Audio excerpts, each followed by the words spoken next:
A Loneliness-Existential Loneliness Guide. Chapter 1. Life is a solitary journey. Society's expectations cause some loneliness. 1. Loneliness is a taboo topic. Even though we're all a bunch of loners walking around stuck in our solitary heads, to admit that we're not intimately connected to others, which most of us really aren't despite pretending to be, is considered to be so uncool that no one dares breathe a word of it except for Christians, who are the only people brave enough to acknowledge it and try to do something about it by creating social communities where people can go to feel comforted and loved. Is loneliness the biggest unsung epidemic ever? I was listening to a Christian guy give a sermon on friendships among men. He said real friendships are rare. We can't show we're vulnerable about anything, that we can talk to others about how we're really feeling. It has to be superficial stuff. That's why professional sports is successful. It gives men something to talk about. When I was in my early 20s, I remember feeling lonely if I wasn't paired up in some kind of great mythical soulmate relationship. Then when I hit about 27, I had this great revelation. I am who I am in my purity, the way I was born, away from everything I was ever brainwashed by from the time I had first consciousness at about 4 years old. My life was about the pure me in my free spirit. They indoctrinated me, everything that was shoved over my pure soul by society from the time I was about 4 years old. This includes all the Beatles love songs I used to hear at Reggie's store while playing pinball as a kid, and all the love movies and TV shows I saw. I got infatuated and fell in love, but I fell out of love too. I started listening to the pure me away from all my cultural indoctrination. I never got lonely anymore. I stopped listening to all of society's ideas, lies and bullshit. When you listen to yourself, you can make a contract with your creator God. I say I'll be the best person I can be the way you created me. I'm natural. I do what's natural to me. I don't get swayed by society's expectations, like the expectation of being in a perfect monogamous relationship. I accept myself as is. Loneliness is not big deal to me in the grand scheme of things, because being alone in one's head, known to no one but you, is the natural human journey. We connect with others as we go through our life journeys here and there. Most connections are superficial. A few are intimate. Harry Chapping's song Circle made me think of a circle with two people on it going round and round. They connect, separate, and that's how it works. Connect for a while, you're alone for a while, connect for another while, etc. Back in my day as a young man, life was a straight issue. When you hit your 20s, you were expected to couple and marry. Nowadays, we got the guys saying I don't be in a relationship with anybody. I have no shame about living my life solo. These guys are called MGTOWs, men going their own way. Incels, involuntary celibacy, guys that girls don't date. Red-pilled guys, happily single guys. Black-pilled guys, guys who are single, not happy about it but know they probably won't attract a girl. How much of loneliness is natural versus how much is cultural indoctrination? As a young man, my culture made me feel lonely if I was not paired up, but at the same time I know my cat wants to be close to me all the time. Most of us want some connection with something else that's alive. The question is, to what degree? Do I expect to have a heart-to-heart talk with kindred spirits and soulmates? Not really at my age. Most older people are tired. They got their addictions. They're set in their ways. I'll stay cool with my life and enjoy it until I die, but I'm not some lonely guy looking for heart-to-heart companionship. If you want companionship, go to different churches until you find one where the people are very friendly and community-oriented. A part of Christian philosophy is to have community where people hang around together. I'm a Catholic by upbringing, but many Catholic churches are not as sociable as some of the born-again churches where they accept everyone and they're always for new converts. Some older men go to the Philippines. Cebu City and Angela City are modern cities. They marry 20-year-olds and have children with them. You can find them on YouTube with terms like Philippines expat. Society's expectations cause some loneliness too.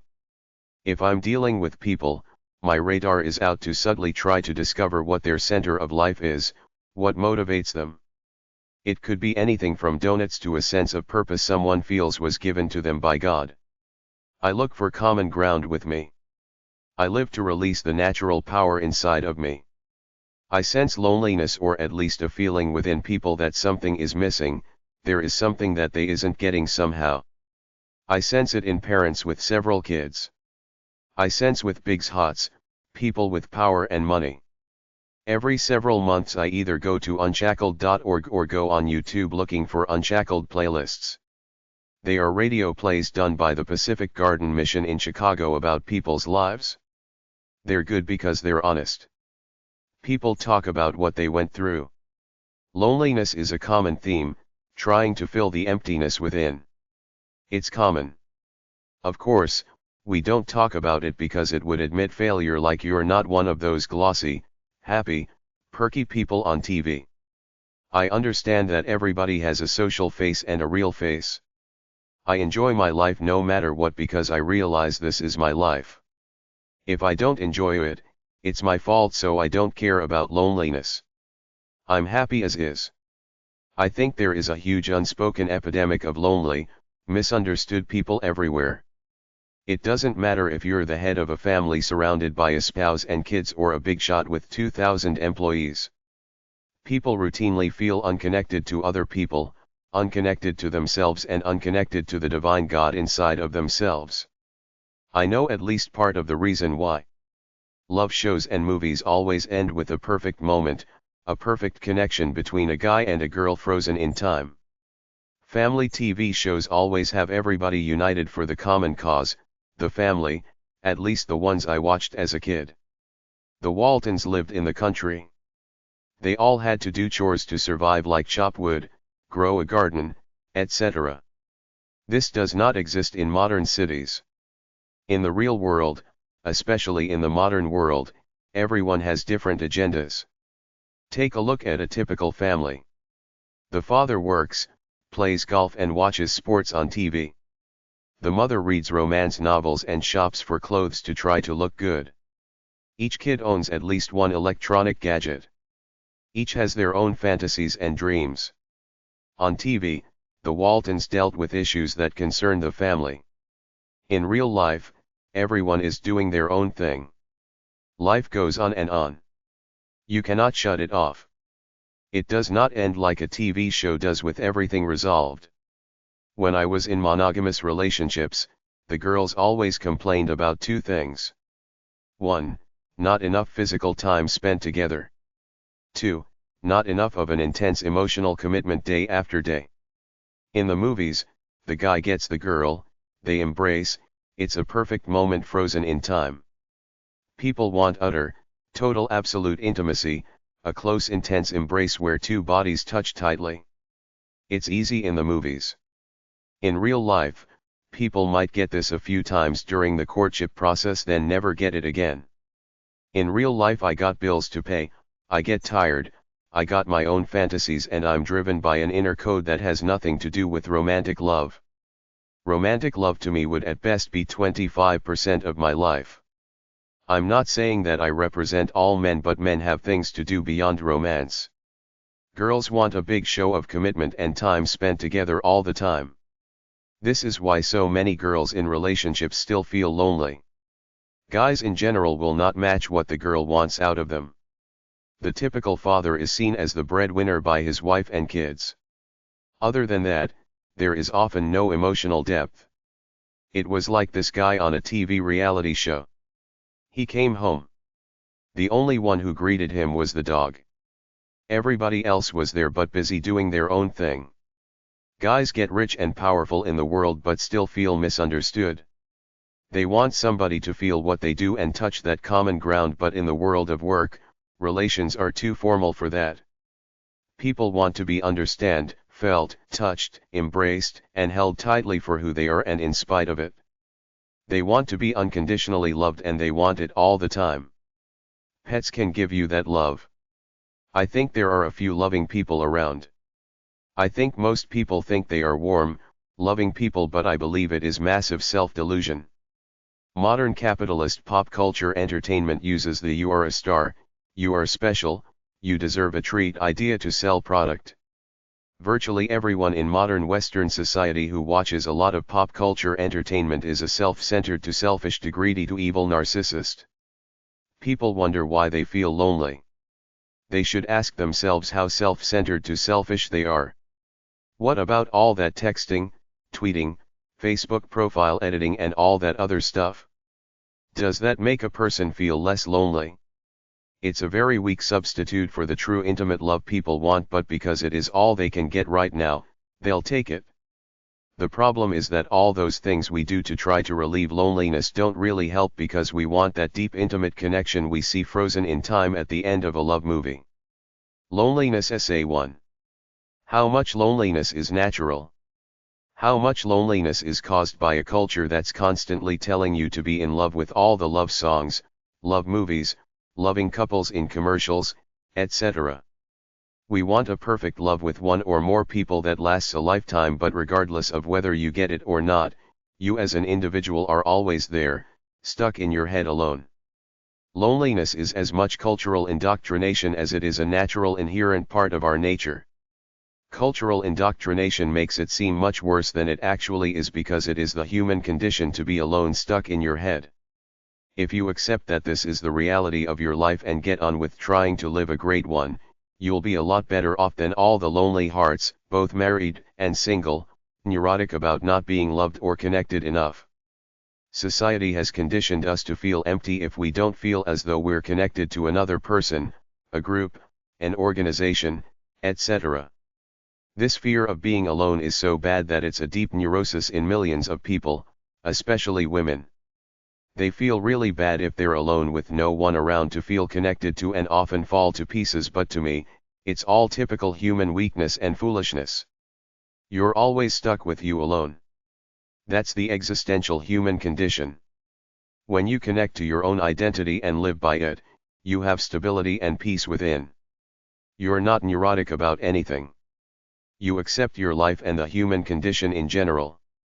If you can feel comfortable in your own skin and live by a personal standard that always keeps you active, inspired, entertained and stimulated, you win the game of life. It's your unique right of time, and you should do exactly as you feel within your soul, rather than playing some societal image game or trying to conform to society's ideals of success, coolness, and happiness. These are all delusions created by society to make you constantly feel neurotic that you're never quite rich enough, attractive enough, popular enough, or have enough status to match some illusory in-crowd standard out there. So the game of capitalism is to get you to destroy yourself trying to reach society's version of success, happiness and coolness in order to make you a quiet, pacified, easily managed eternal consumer. The truth is that nobody really gives a damn about how cool or successful you are, unless they're either a pop culture flake who thinks there's a mythical in-crowd out there that they want to be part of, or thinks they can get something out of you. In general, they're too busy living in their own delusion, worrying about their images rather than thinking about how cool and happening you are, while enlightened, free people see past all the bull and live by what they feel in their souls. I wake up every morning alone in my head, just like you. It's like this every morning. It never changes. There's nothing I can do to change that fact of life, even when I have one or more lovers, kindred spirits, relatives, friends, and soulmates around me. For me, because I'm enlightened, I know right away that I have no choice in what I must do if I'm to honor myself for the individual human being I want to be, which is to go off right away and release some of that natural inspired energy my God endowed me with. This is what I do every single day of my life in order to reach that certain standard of expenditure and expression that makes me feel really good to great about my life on any given day. This process never ends. You never reach a high state of consciousness, have a great feeling, then stay there for life. You have to keep recreating it by attempting to purge your energy to reach your limits, or as some people call it, to free yourself from the generic mundanity of the human condition in order to metaphorically fly for a while. This is why some people run every day, some bang their drums, some write, some are driven to create something, some are extreme activists. It's the passion of the soul unleashed, but it's not enough to release it here and there. The enlightened people know that in order to stay inspired, they have to purge it all the time.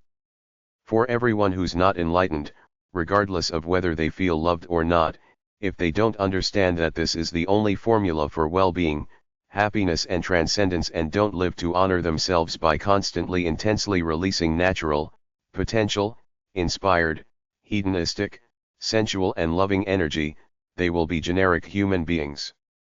They will not have stellar feelings about themselves or within themselves, regardless of how loved they think they are, whatever material possessions they have or whatever praises the world sings at them, because it's really all about the journey in your head, which is the mission control that propels you to action, which should be the driving force of your life, some kind of high energy action to make you feel like you're taking your life for a great ride today.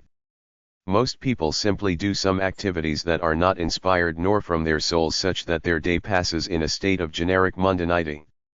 The end result is that they don't release their natural energy, which sits inside of them unused and builds up over time, causing a sense of disharmony, emptiness, and self-loathing within, because they're not honoring their true selves.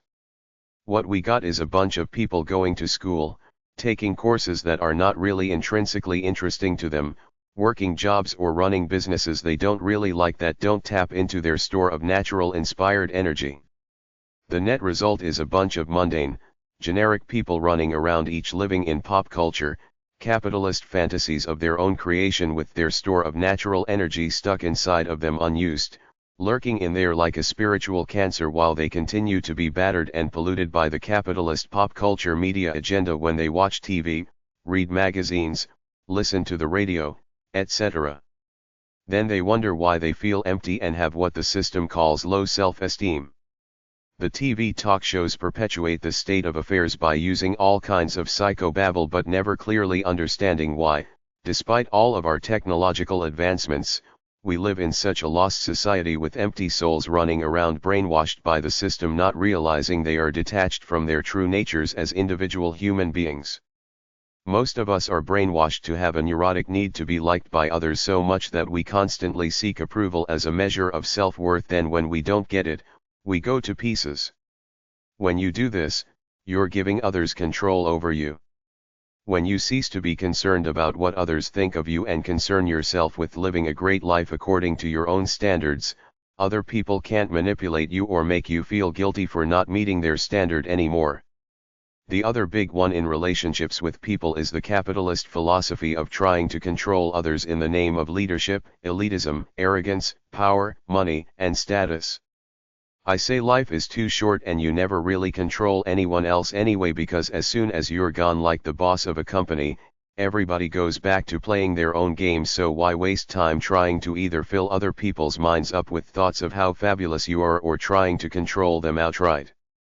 Focus on living a great life for yourself.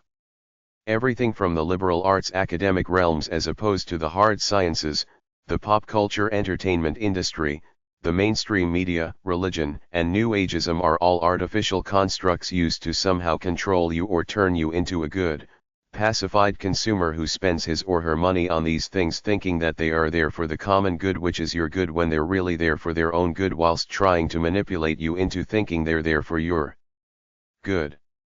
They are the master manipulators. It's everywhere you look. I'm not suggesting there's an organized conspiracy, just a loose alliance of like-minded forces who want to control the people to either sell them stuff or keep them stupid, brainwashed and pacified on the stuff they call pop culture entertainment, New Ageism, liberal arts knowledge, religion, etc. There is an intuitive wisdom within you. There is also knowledge and wisdom out there from mainstream forces and from other, alternative forces. I won't put down mainstream knowledge and wisdom with one broad stroke of a brush, just say be wary about everything. Question everything to see its true motive. Always follow the money, and above all, look elsewhere than just the mainstream media for whatever knowledge or wisdom you're looking for. Loneliness Essay 2. Citizen Kane was supposedly this big tycoon who did what he did in building his empire to try to get a sense of the mother's love he lost at a young age when he was taken from her. What about all these people desperate for love, so they marry some half-assed suitor they feel no love for, only like? Will that relieve your loneliness? No, it won't, but I guess it is better than being alone, or is it?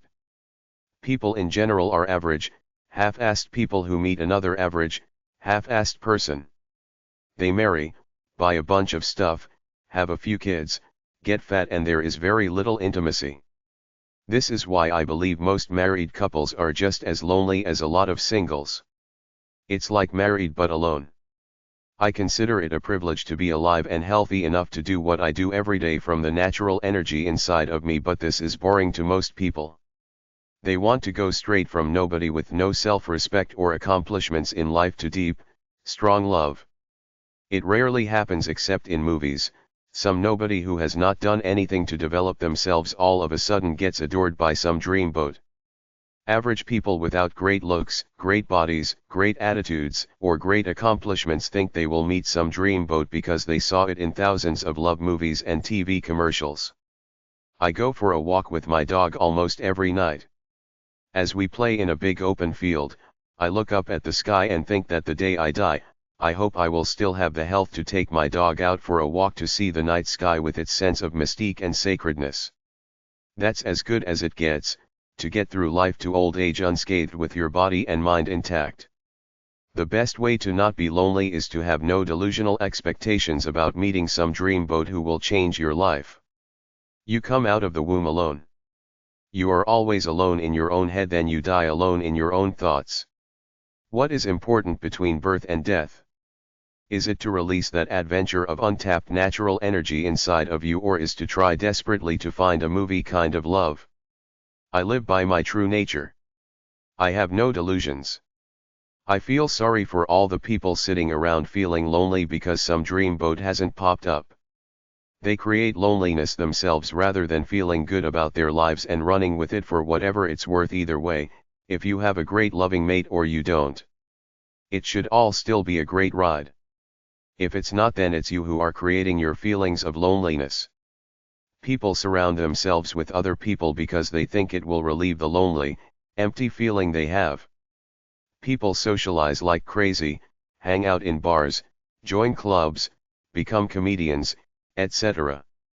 But they are still alone inside their heads like everyone else. The way I got over loneliness was when I realized my allegiance to life is to the spirit inside of me given to me by my Creator God. I live to honor that. I can't feel lonely because I'm connected to the divine force in my soul. I always have this fixed base inside of me. I feel alone and get lonely, but that's life. Everybody feels alone sometimes. Loneliness Essay 3. In the book The Art of Happiness, the Dalai Lama says the solution to loneliness is to connect with anyone. Most lonely people are surrounded by family and friends, but they want that special person that will fit like a glove. Love the one you're with right now. Cultivate compassion or the ability to feel others. You can be lonely even in a crowd and still lonely after internet chat because it's not the spiritual intimate connection people want, to connect with someone in a total way, to be understood and express physical love. So despite all the technology out there, loneliness isn't going anywhere soon.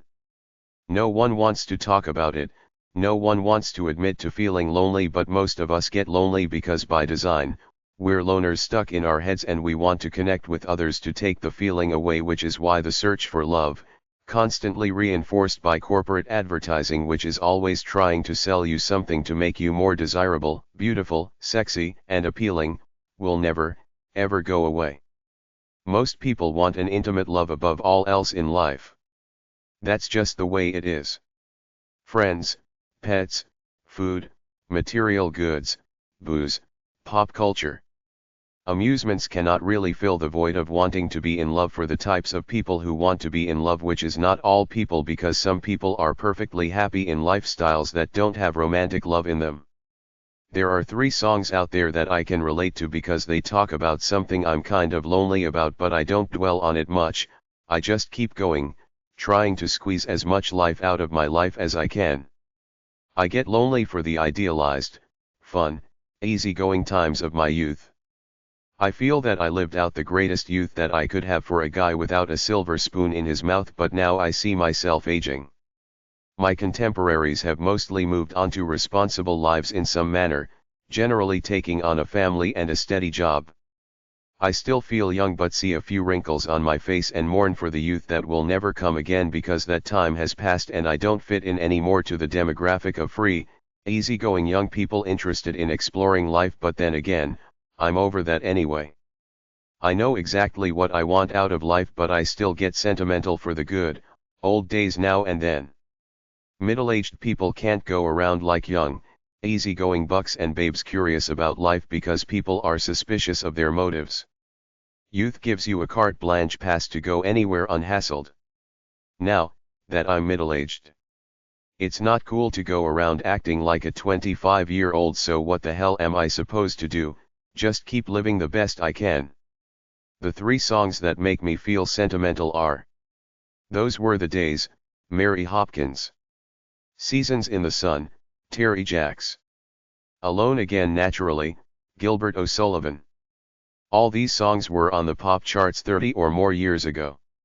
When I hear them on the radio, as I occasionally do, I get the sentimental feeling of a distant youth that I want to hold onto forever, but those days are gone for most people my age, so I have to do it as best as I can and simply live in that space in my mind, forever young. My attitude to loneliness is that you're only lonely when you're by yourself and don't like the company, and I happen to love being in my own company, so people like me don't really get lonely much. My life is plenty interesting, worthy, inspired and tough all the time. Virtually every day, I go for a 10-mile run. That one act in itself is enough to keep you inspired about your life because there's no cheating, you have to be up to do it. You can't slack off ever. It takes a tough effort all the time. How can anyone feel lonely when they're doing something like that? The activity absorbs you. Loneliness is a matter of perception, thinking you need to be close to someone else and paired off in order to be happy, whereas if you accept life as is and choose to love life regardless of whether you're hitched or single, you will feel a lot better than people worried about the social stigma of being alone or actually feeling emotionally lonely just because they're alone, which we all are, going through life alone in our heads, known to none but us beyond the social masks every last one of us puts on, except for maybe a few kids, a few mentally challenged people and a few innocents. By this attitude to life, you will be able to attract someone a lot easier if that's what you want, which some people don't. They're happy as is single. Solitude is happiness in your own space, with your own identity and possibly an active resistance to an overwhelmingly indoctrinating, outside world. I purposely minimize some contact with the media and some people because I don't want these outside things to pollute my individual essence. I like my solitude to work on keeping my soul centered, which is worlds away from being lonely. It's all a matter of perception. Loneliness and solitude are both conditions of being alone, but one is happy, the other is sad. Loneliness is the fear of being alone and bored with life, not sharing your life with others. For some, being alone is frightening. For others, it's adventure. It's all a state of mind. We should be thankful we have the leisure time to actually be alone to do as we please. Loneliness Essay 4. The best cure for loneliness is to love yourself and find your own identity. Loneliness is the need to feel needed, loved, and reassured by someone, a feeling that you want to matter to someone special who you don't currently have as a friend or lover. There are 2 cures for loneliness: to be happy with yourself as is, which still leaves you a little empty because we all need contact, but this is the precursor to the second solution, to find someone like you who needs your love as much as you need his or her love. By being happy by yourself, you increase your chances of finding someone worthy who will be attracted to you. The way to find love is acknowledge that you're an imperfect person who needs love. Drop your guard about trying to appear like an in-control person all the time, then go around living your life being real without any phony fronts. Loneliness is a sure sign that we know we need love in our lives. Another person can't take away your loneliness. You have to find happiness within yourself first. Society has a taboo against acknowledging the existence of loneliness. It seems to be the uncoolest thing around, to be lonely or admit to it. Everybody's gotta act cool like they're happening folks, even if they lie through their teeth about their lonely lives. Life for most people is working the job, going home and watching TV, getting drunk, going shopping or getting a pizza on the weekend, and that's it. It reminds me of that song put by the Police back in 80s, Message in a Bottle. At the end, there were 100 million bottles floating around out there, meaning everybody was lonely but no one would admit to it. Everybody on the entire planet has been lonely at one time or another, that's a fact. There are 90 million singles in the United States. Many feel lonely sometimes. I remember watching a guy on a religious show say that loneliness was the #1 problem in the world. Loneliness causes people to do almost anything to get rid of that awful, empty feeling inside: booze, drugs, food, shopping, one-night stands, hanging out with deadbeats, looking for love in all the wrong places, self-mutilation, depression, self-hatred, and the list goes on. Find comfort within yourself, then you will never get lonely, or at least never do stupid things when you do. You will be able to ride out the storm of that lonely feeling. I saw a talk show where the topic was personal ad scams, and the common thread of all the victims was their loneliness. Loneliness made them go out with cons and losers even though their better judgment told them to stay away. I've probably said it 100 times already, if it's lukewarm or half-assed, it isn't love. Stay alone for a while until you find the right one. I know it's tough, but you will end up paying a higher price if you go out with someone that you intuitively know is not right for you. The essence of loneliness for heterosexual people is the absence of an opposite gender soulmate who loves you and understands you as much as you love and understand her. Everybody wants that perfect fit, someone that's like two hearts in one. Many people with active social lives and many friends are still lonely because they need that one special person that's all theirs, there for them to love each other with all their hearts and souls, something that not too many people really have.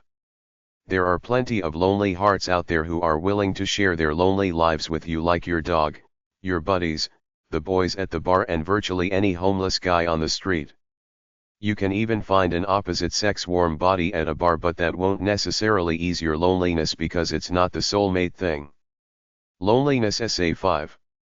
To be chronically untouched. Loneliness is one of the biggest epidemics in life, right up there with self-betrayal and poverty. Sting's Message in a Bottle song from the 1980s started with a lonely guy who realized millions of people were lonely like he was, but it's all hidden. Nobody walks around with a sign on their forehead saying, "I'm single, I need somebody to love." Life among men is like that 1955 movie Marty. They're all standing around talking big until Marty has his great revelation. He had met a nice girl the night before who his buds implied was a dog, but they're all there being lonely, acting like cool, tough guys while he had made a real connection with somebody, so he eventually said, "Screw you guys with your bull," and went off to call her. This movie is timeless. Nothing has changed since the days of black and white film. We're still as lonely and self-conscious as ever. Back then they had the big dance halls where everyone went at night because there was no TV and home entertainment like there is now. Men act all tough on the outside while they want to meet someone just like women do, but most either don't know how or don't have the guts to make moves. Meatloaf sang that song, 2 out of 3 Isn't Bad, which to me was about a one-night stand that brought some temporary comfort for the moment but still didn't solve the near-universal problem of existential loneliness and how to alleviate it in a permanent way. It's the understanding part that's hard. You want someone who's shared a common type of life experience as you, someone who thinks like you and they're there for you. Everybody wants a lifelong love, but a lot of us don't get it. Many people live half-decent lives without a great love affair, so if you've just broken up and or haven't met that wonderful mythical soulmate you yearn for, play it cool, do what you can to make yourself ready in case you do, and just keep living beyond that. It's all you can do. The absence of a soulmate is a great source of loneliness for many people. You just have to get it out of your mind and get on with life. Only then will you meet someone when you're not sulking around feeling sorry for yourself. When you're young and carefree, you enjoy your freedom and exploration of life, so you don't have to get lonely unless you will it so. You can get on the bandwagon of dreams and work and drown out all thoughts of falling in love. That's what our competitive society is all about. Winners work hard, give that extra kick and go all the way, no talk about love and commitment there. Winners very often have to be lonely guys and gals because they gotta dedicate themselves totally to whatever it is they're doing lest they be toppled by the next upstart waiting in the wings, i.e., the phrase "it's lonely at the top." Whether married or single, it's very easy to become a workaholic and tune other people out, but in the end, it's a poor substitute for love unless it's something inspiring that can rival the transcendent sensations of love. Many artists and creative types prefer their work over love. That's just the way they are. The cheap thrills that society offers are a poor substitute for love, but inspired work that you feel is your God-given destiny is often stronger than the need for romantic love. Loneliness Essay 6. The biggest cause of loneliness is too much idle time to sit around and think. When you think about nothing in particular, all kinds of things go through your mind. Even the most positive among us still get those negative what ifs, like what if I end up alone and desolate? The best solution is to get active. Do something so that you're not sitting around and letting those thoughts get the better of you. Sometimes it's tough at night or on the weekends. Deal with it by working on something or playing with your dog. When I was younger, I felt lonely sometimes, but the older I got, the more enlightened I got about life, and now I'm at a point where I'm like those old guys you see around sometimes who have been through the war and now nothing phases them anymore. Nothing phases me, especially being alone, because I know that life is solitary for everyone regardless of how many people you have around, and I consider it a blessing to have the luxury of free time alone, unhassled by the regular problems of life, so I rarely get lonely. It's a state of mind. You have to be happy with or without anybody. One way to keep from getting lonely is by filling up your days with positive things like work, exercise, reading, computer, internet, etc. Do what you like to do, enjoy your life regardless of whether you're single or not. Get a pet. These things are all kind of forced. The real trick to enjoy your life is to ride that natural wave of inspiration and hedonism that lives somewhere deep inside of you. If you have the guts to discover it, then live it out. When you get that lonely feeling, just play it cool, go to bed and plan to wake up the next day and do something positive and or hedonistic. If you search for love, you might not find it, but if you just live and be yourself as a good, positive person, it will hit you when you least expect it. Loneliness is an attitude just like being single, and happy is an attitude. Many people feel totally happy being alone and single. I remember seeing an interview on TV with an 80-year-old woman artist who said she had to live her life alone to pursue the free flow of thoughts that she felt. Many single women surveyed 2 years after divorce reported that they felt happier than they'd ever been during the marriage. You're lonely if you want to be. Whether I'm alone or with someone, I try to make it a point to feel good regardless. Many singles defeat themselves. Everybody wants somebody who's easygoing, peaceful, and lighthearted, so if you want somebody, lighten up, lighten up. Whether you're looking for love, in love, or single by choice, the only choice any human being has in order to live a full life is to find your God-given strengths, interests, and talents and make them real. You can live a pretty happy life as a single just by going for it, taking action to become the person you were born to be. When you do that, I guarantee that you will have people interested in you. The best way to deal with loneliness, assuming you want a relationship, is to work on yourself as a person on both the inside and the outside, so that when you meet some truly interesting person that could be your soulmate, you will be ready for them. You will have developed yourself to be the best you can be at that moment, and it will be something they can recognize and appreciate in you. He or she's out there this very minute probably thinking the same thoughts as you about his future soulmate, so the lesson is, don't despair, invest in yourself as a human being for the sake of your future love. Other than that, just don't think about it. It's all in your mind. You can get over it by an act of will. If it's really bad, go out and join some church group or something like that. They will be your friends real quick. Video games and cable TV have made us a nation of alienated folk, each sitting in our homes in front of a screen. Get up and get out of the house and do something, even if it's volunteering at a homeless shelter. At least you will have contact with people. You choose whether to get down on yourself and give up on love. It's a fact that many women past the age of 35 give up on love and live lonely lives. It's your choice. It's never too late. The world keeps spinning around and the only one you gotta answer to is you. If you continue to be a good person and work on yourself, you will meet that someone special. I can't speak for women, but being a man, I know that if I take care of myself, I can attract young women well into my 50s, and then if I'm 60 and single, I will still be able to attract 35-year-olds.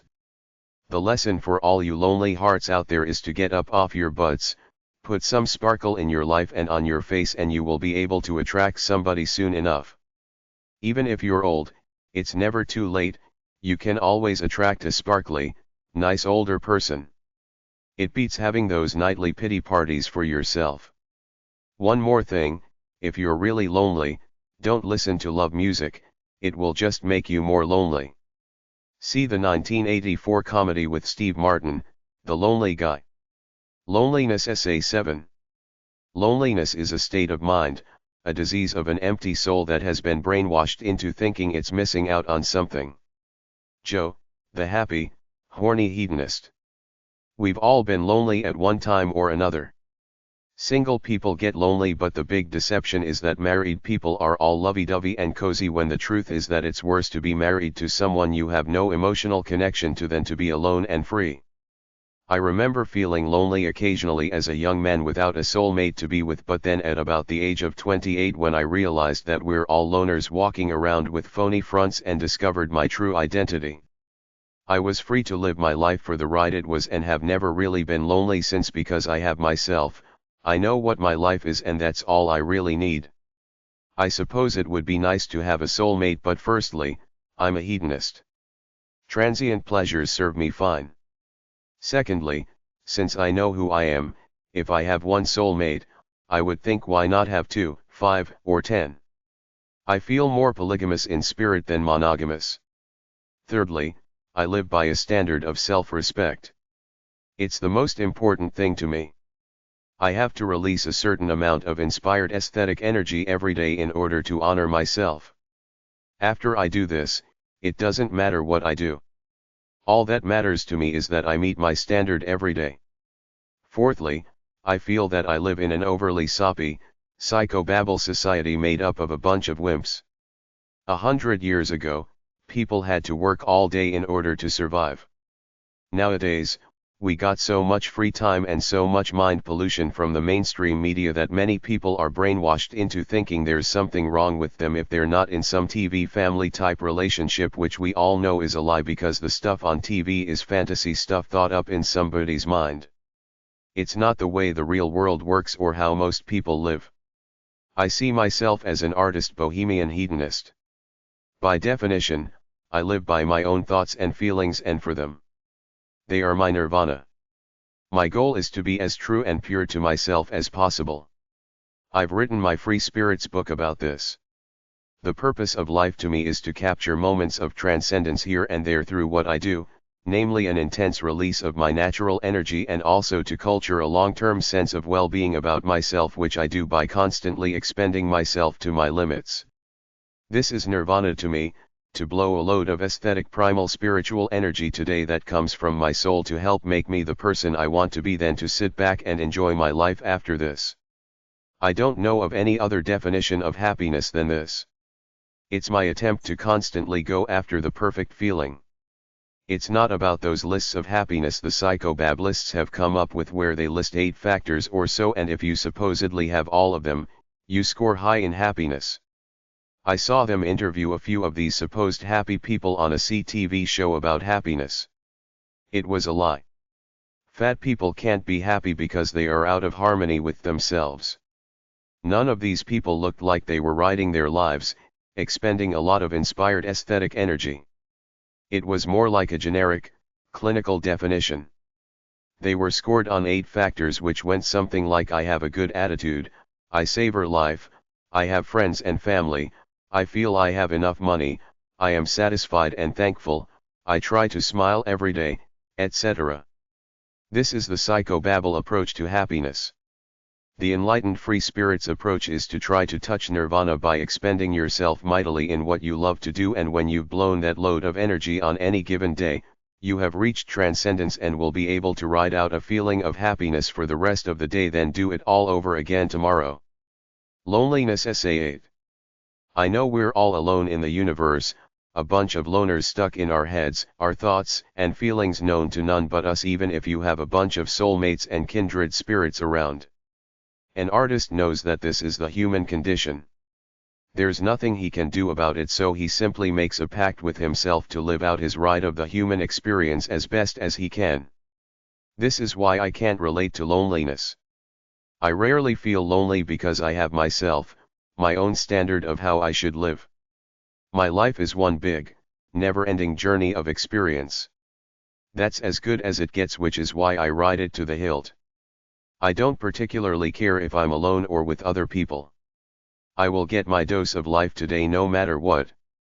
I live for the pursuit of a glorious life for me through what I do day by day. I knew a long time ago that not too many people have a lust for life the way I do, so I leave the generic nerds TP live their soppy, trivial lives as I do what I do to honor the spirit of life the gods put into me. When you live like this, you can't get lonely. Loneliness to me is boredom with yourself. You got too much time to think, so you mope about your tragic past and your future that won't turn out as your romantic fantasies wanted them to. I feel connected to all the original, creative, free, tough, brave, worthy thinkers, explorers, inventors, artists, doers and builders in history before me. They are my kindred spirit ancestors. How can I possibly dishonor them by giving in to some soppy emotion called loneliness?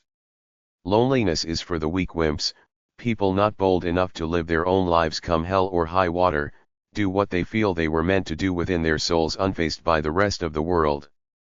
Most people simply psyche themselves out into being lonely rather than being like me. I love my life. I'm thankful for every second I'm breathing air. I don't feel deprived because I'm not in some lovey-dovey monogamous relationship. I feel great because I have the power to do what I want. I have health, vitality, and freedom. My ability to do the things I do physically puts me in the top 2 to 3% of the population in being powerful and feeling powerful, so what do I care about some soppy emotion like loneliness? I have no illusions about being in some relationship that's gonna change me or make me feel more whole. I will always be who I am now, regardless of whether I'm single or married with kids. I come from a family of Polish peasants who lived through the hell of World War II. People like us are basic. If we've got our health, some food, and a roof over our heads, we're thankful. It's the people who are never satisfied who build up romantic fantasies in their heads that they got from being brainwashed by TV shows and movies and never reach them who are the miserable, lost souls who get lonely. My life is more like Zorba the Greek than Virginia Woolf. I'm more action-oriented in the moment than sitting back, reading a book, contemplating all my life than focusing on all the negative things. I think we live in a wimp society where we are conditioned to look for someone else to fill up some alleged emptiness within ourselves and make us happy, but over 90% of all couples I know and come across are not truly happy in the glorious sense as you would expect soulmates to be. Marriage as the key to happiness is one of the biggest lies in society.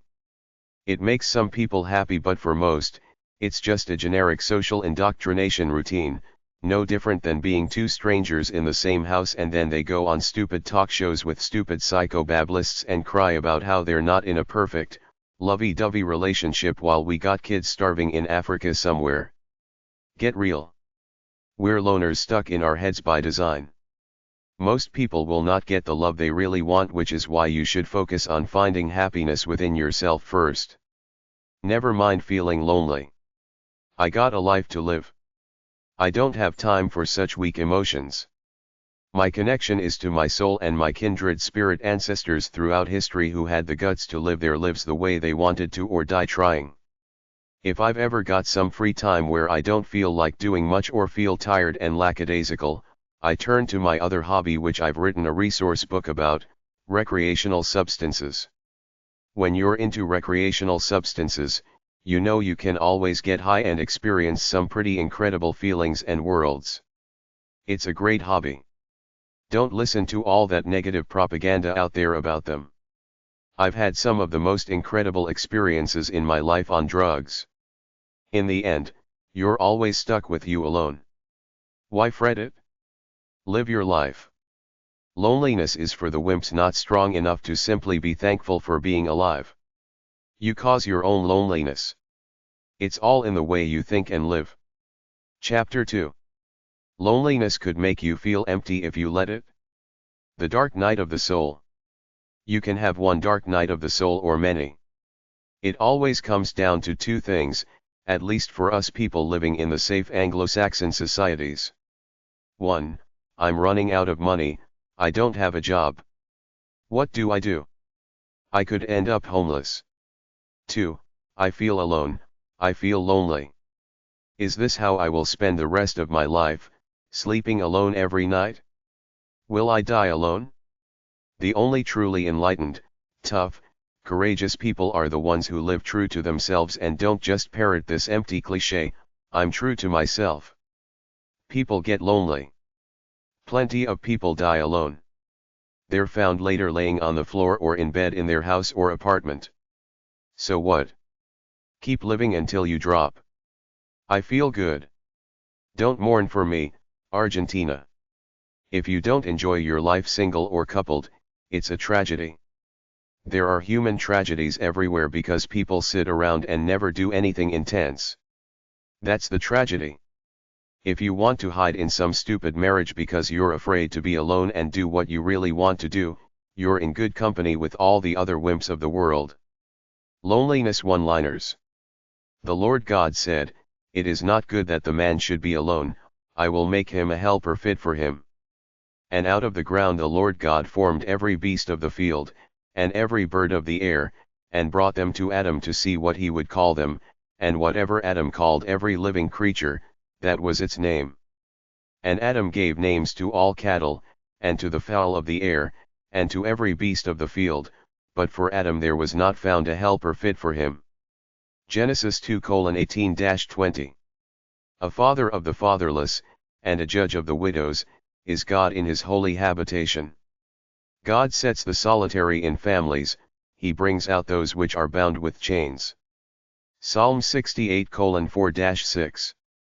Insults have broken my heart, and I am full of heaviness, and I looked for some to take pity, but there was none, and I looked for comforters, but I found none.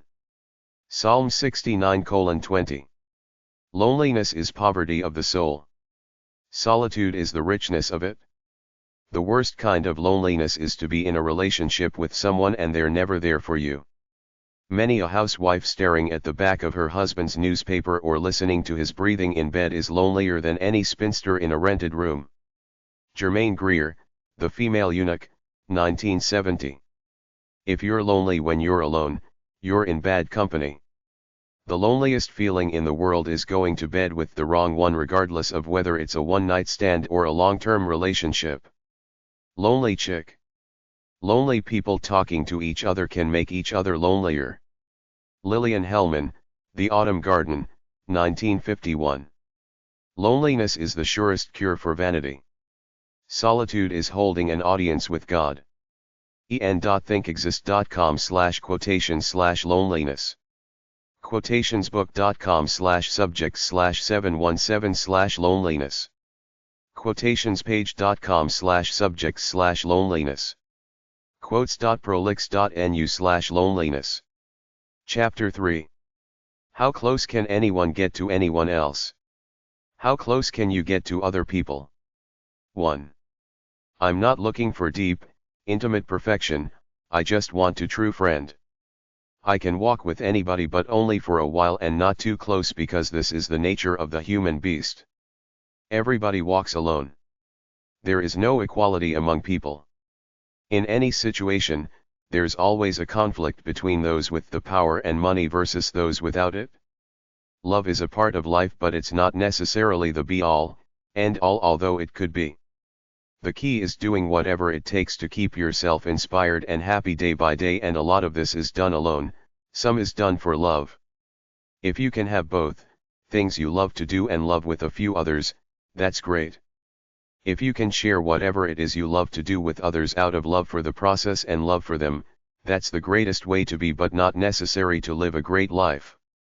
There are soloists around who live great lives by following the flow within themselves without sharing it with anyone but themselves. Nobody is a total island. In your dealings with people in the real world, the more positive and sociable you are, the more you stay inspired and the more you reap their goodwill onto you.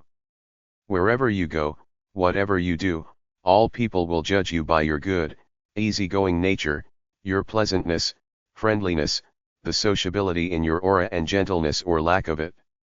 Most people are aware enough to know that other people are just minor concepts to the solitary paths they travel every day, but what separates the well-liked person from the neutral or not liked one is your ability to be a friend, a light-hearted buddy, a show of support, an inspiration, and a light versus an aloof person with a reserved nature keeping it all in, or someone with a negative attitude, criticizing everything.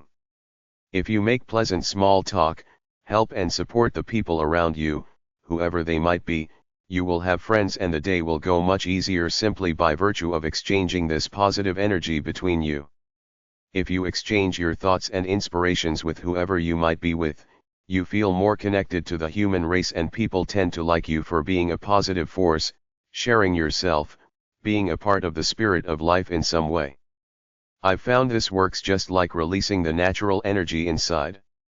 The more I connect with other people and feel connected to the tribe of humanity, the more inspired I feel about my life in general, but just like the process of releasing the natural energy within, it's a transient thing that has to be nourished all the time in order to keep that inspired feeling going. Love is good and nice, but regardless of how great it is, ultimately we're all little blobs of flesh walking around with our own agendas responsible to ourselves to create our lives. We can share parts of our lives with other people, but it only goes so far, and the rest is you all by yourself trying to live by that vision in your head. We can either try for higher states of consciousness to reach moments of transcendence and radiance as enlightened beings, find the beauty and strength in your deepest soul, or live mundanely for the creature comforts as much of the population does. The thing about people in general is that there's such little kindness and consideration in the world that when you slow down, offer a pleasantry or help someone in need, whether by pure compassionate intention or a conscious effort to try to be a good human being for political intent to get something you want out of the deal, you will almost always get reciprocal return, and sometimes even more. It could be karma or could be in the nature of people to give back to those who are freely supportive and helpful to them, so whichever way you cut it, to be a positive force, to help others become better versions of themselves in any way whatsoever is the best way to live, both for your own inspiration to have a self-perception as a purveyor of enlightenment and happiness, and for political expediency. You need all the allies and friends you can get wherever you go. Whatever you do as a matter of course to maximize your position is good for you, so the way to do this is by being positive to whomever you're with. As social beings, one of our desires is to find a few kindred spirits and maybe a soulmate to share the journey with, because life is so solitary by virtue of the fact that we're always alone, stuck in our heads, so it's nice and comforting to connect with other like-minded souls here and there to break up the monotony, feel you can relate to other souls in an intimate spiritual way and get strength, enjoyment, fun, friendship, and inspiration from them. People in general will only care about you if you care about them. That's the way to get loving and friendship. Show people you give a damn about them by giving them your ear, your time, your inspiration, your strength, your wisdom, your help, your beautiful fun self, and they will give it back to you by the law of reciprocity. Kindred spirits and soulmates will like you for you regardless of reciprocity, but you have to appease other people by giving them something in exchange for their superficial friendship, which is the way most relationships work anyway. Stuck at some light-hearted level of casual contact, which is good enough most of the time because most people are not kindred spirits or don't want to get too close because they're moving too fast, stuck in their own lives, which comes down to the melodramas and personal little fantasies in their heads, just like you have your little melodramas and fantasies in that solitary bubble known as your life. The best you can do with others is share easy time together and show them you can relate to their headspace here and there, whatever it may be. How close can you get to other people? 2. Always search for your innermost nature in those you are with. Rumi. My perception of humanity is basically a bunch of loners walking around, each stuck in their own heads, all of us detached from everyone else, understood by no one, deluding ourselves into thinking we're tightly connected to others, which is really very rare because we're existentially alone by birthright and only connect with other souls for brief moments here and there as we go through our solitary lives. You've generally got some kind of social mask on which hides your real self, plus the fact that most people are thinking about themselves from their own perspectives even when they're talking to you, so this is the way we live, alone in our thoughts most of the time, even while we're having deep conversations with others. The best you can hope for is a deep hug from someone who loves you for you. Touching communication is way more profound than conversation, which becomes almost meaningless when you get to my age, because I know all talk is cheap entertainment, just like TV. People generally say what they feel is expedient at the time with very little conviction or sincerity there. If you don't strive to honor yourself, you can't righteously love other people with all the flair you've got, because there's something missing inside, you in control of your soul. Conversely, if you're connected to your soul, you usually feel pretty good, and part of an enlightened life is to reach out, connect with others, pass some of your love, inspiration, and joy onto them so that they can do the same to you. I believe most people don't marry for love, it's for something else, like social pressure and the social ritual which pushes young people to get married by 25 years old. I see so many people get married while they're still unsure of themselves as human beings, people who haven't given themselves much time to explore their lives, find out what they're really all about, so this emptiness will always plague them until and unless they confront themselves, find their souls and live by them. This is my observation based on most of the young people I see settling down. They're still not happy with themselves as individuals, but do it because it's the cultural way. Then most will either get divorced or end up living stuck, mundane lives, not doing what they really want to do. Just like Roberts Browning, the poet said, "Oh, make us happy and you make us good," so it goes with life. Seek out happiness within yourself, find it, and you will automatically become a more loving, kinder person than you could have been without taking the proverbial hero's journey and finding yourself. Many couples, who you'd think would be the tightest group in humanity, don't even know each other all that well, as I found when I conducted my sexual insights survey in my exploration of love, sex, and romance. Their self-perceptions, the way they saw themselves, the way they thought about their partners, the way their partners thought about them, and the way they thought their partners thought about them were all off consistently with most people, meaning the way you see your partner is often different than the way they see themselves. The way you think your partner sees you is often different from the way they see you, and vice versa. I found these results by asking couples a bunch of questions about each other, and almost always, their answers about what they thought of each other were different. Most people think more highly of themselves than others do, and rarely think they have flaws, while the people around them are all critics, having dissected them down to all their weaknesses. The only way you get true love is if you can lay comfortably with someone at night and both feel it. We have a public side which we show to the world and a private side which we dare not reveal to anyone else. My opinion of love is that it starts with the most natural thing in the world, loving yourself. Only people who reach a high sense of self-love can be great lovers, because they're aware enough to know this is what they want and will seek love purely for its own sake, being as honest as they can, not less pure motives like cultural brainwash, social acceptance, immaturity, insecurity, loneliness, a meal ticket, in love with the idea of being in love, etc. You must have your soul as your base first, then look to connect with a worthy soulmate equal, not like most people do, getting married before they've figured their lives out because of the cultural pressure to do so, ending up with all kinds of disharmony within themselves. Chapter 4. An Existential Loneliness Guide. Existential Loneliness 1. You'll always be alone, stuck in your own head. You can get close and intimate with your family and friends. You can share your life with the world through what you do. You can get 1,000 emails a week from admirers at a social website. You can find a new sex buddy on sex dating websites every night. You can do drugs and drink booze with your friends all the time. You can achieve celebrity status and a lot of people will know your name, but through it all, you will still be a loner stuck in your own head for most of every day. It's the human condition. Some people call it existential loneliness. Nobody will ever understand you or know who you really are the way you think in the privacy of your mind, not even your mother or your spouse. The way to live the greatest life possible is to earn your self-respect and a sense of well-being through what you do every day, and after that, get a little bit of love and pleasure from the few intimates in your life, which are usually pets because their love is much simpler and purer than most human relationships. Your destiny is to experience your life alone, known to no one but you, but we want love and connection so much that we're willing to sacrifice our lives looking for it, getting sucked in by all kinds of jerks, liars, crooks and con artists along the way. Searching for love has probably caused more pain to the human race than anything else. People think they will solve their feelings of emptiness if they find somebody to love who loves them back, but emptiness starts with the individual by him or herself.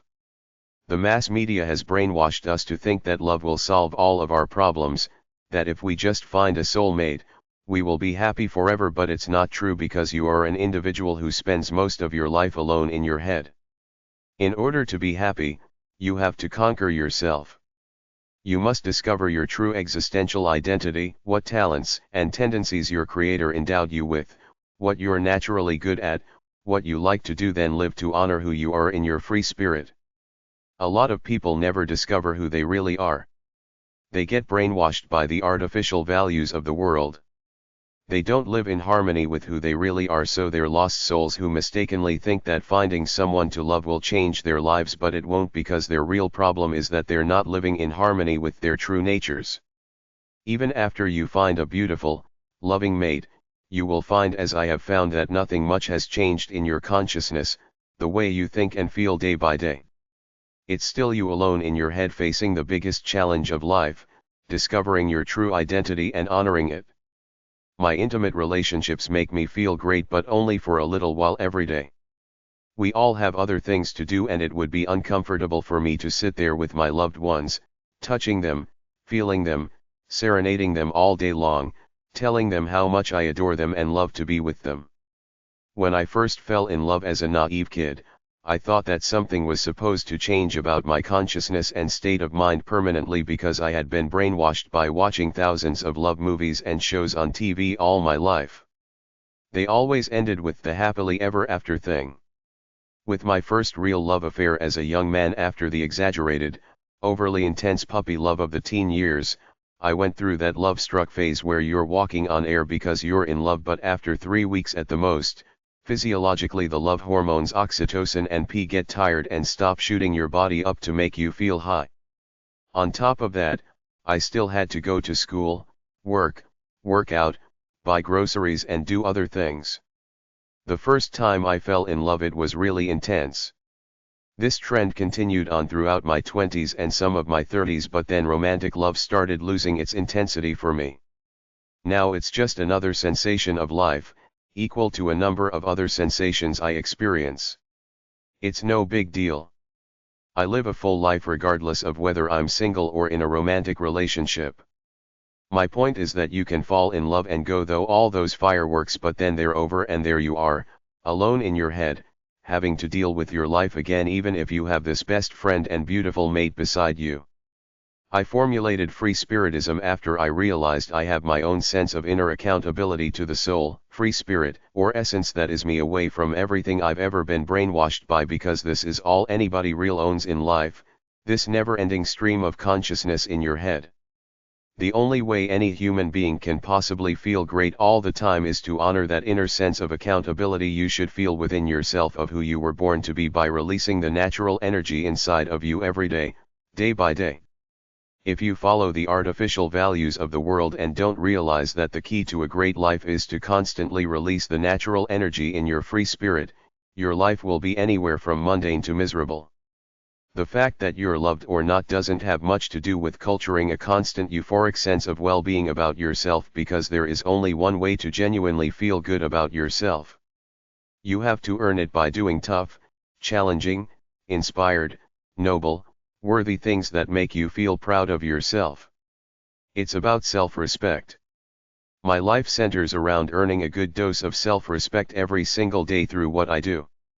I'll bet that a lot of people never even think about self-respect or what it is. It's the only way any individual can possibly feel good about their lives all the time. I'm not talking positive thinking psychobabble bullshit. I'm talking about following your true nature by releasing most of the natural potential energy that you feel inside of you every day when you wake up. Anything else is not a great life. There is always that inner voice inside of you that's telling you how you're feeling and how you're doing. Nothing outside of you can elevate it and sustain it such that you're riding on air all the time. If you manage to make a lot more money than you ever need, like win the big lottery, for the first few days you're thinking how lucky you are, you can buy anything you want, but you can only sit in one room at a time, drive one car at a time, drink one beer at a time, etc. So after a while, you realize that once you got what you need, material things can't take your inner sense of well-being up to a qualitatively higher level for days on end. All you can do is buy cheap transient thrills with it. A great life is a lifestyle or routine of releasing the natural energy in your free spirit with love and joy for the process day after day, every day until you pass. Only a few people like me know it and live by it. Existential loneliness too. We are all alone. We are all united that way, in being alone. Naked and alone we came into exile. In her dark womb we did not know our mother's face. From the prison of her flesh have we come into the unspeakable and incommunicable prison of this earth. Which of us has known his brother? Which of us has looked into his father's heart? Which of us has not remained forever prison pent? Which of us is not forever a stranger and alone? Thomas Wolfe, Look Homeward Angel. The eternal quest of the individual human being is to shatter his loneliness. Norman Cousins, Mind-Body Pioneer. The universe is true for all of us and different for each of us. Marcel Proust. Being truly alone is exhilarating. Explorer in some desolate area on TV. The tremendous fact of our isolation, of the loneliness impenetrable and transparent, elusive and everlasting, of the indestructible loneliness that surrounds, envelopes, clothes every human soul from the cradle to the grave and perhaps beyond. Joseph Conrad, an outcast of the islands. We are all made up of fragments, so shapelessly and strangely assembled that every moment, every piece plays its own game. And there is as much difference between us and ourselves as between us and others. Montaigne, Essays. Even between the closest of souls, there are infinite distances. In the song I Am, I Said, Neil Diamond says he doesn't like the sound of being alone. That's a nice sentiment, it makes us human, but the truth is we are all alone, stuck in our heads, detached from everybody else regardless of how close we might get to them intimately. We're still a bunch of loners by design, each living our own unique journeys known to none but us alone as individuals. I have been in love before, but it faded because I was a nobody in the world and had to prove myself and earn a living, so in the process, I sacrificed true love, but I still want it and crave it because I know it's real. I've felt it, but it's rare and I haven't felt it for several years. I currently live in a house with several people. We are all civil, sociable, and nice to each other, but deep down, I'm aware that we all know we're loners in the same house, and I suspect they feel that way too, but we get by with our moderately sociable relationships with each other. Still, this is not the soulmate love we really want. Even with my best, closest friends, I have no idea of how they spend the minutes of their days or what's in their private thoughts, nor can I penetrate the facades we all have when communicating with other people, so I accept life as is, know that soulmate connections are nice, but live mostly alone, stuck in my own thoughts, which I feel are pretty good because I don't try to censor myself like most people do. Existentialism is the philosophy created by Albert Camus, Friedrich Nietzsche, and Jean-Paul Sartre that says we're all loners and we never will truly know another, so we're stuck in our heads and life is our unique ride of time as a series of experiences. Jean-Paul Sartre said in Nausea, "Man can will nothing unless he has first understood that he must count on no one but himself, that he is alone, abandoned on earth in the midst of his infinite responsibilities, without help, with no other aim than the one he sets himself, with no other destiny than the one he forges for himself on this earth. Fritz Perls, creator of Gestalt therapy, penned a Gestalt prayer which could easily double as the existentialist prayer. I am not in this world to live up to your expectations. And you are not in this world to live up to mine. You are you and I am I. And if by chance we find each other, it's beautiful. If not, it can't be helped. We spend a lot of our energies trying to get perfectly intimately connected to one great lover in what is called a soulmate and maybe a few friends, our children, and relatives too, but mature people know that very few relationships are perfectly intimate all the time.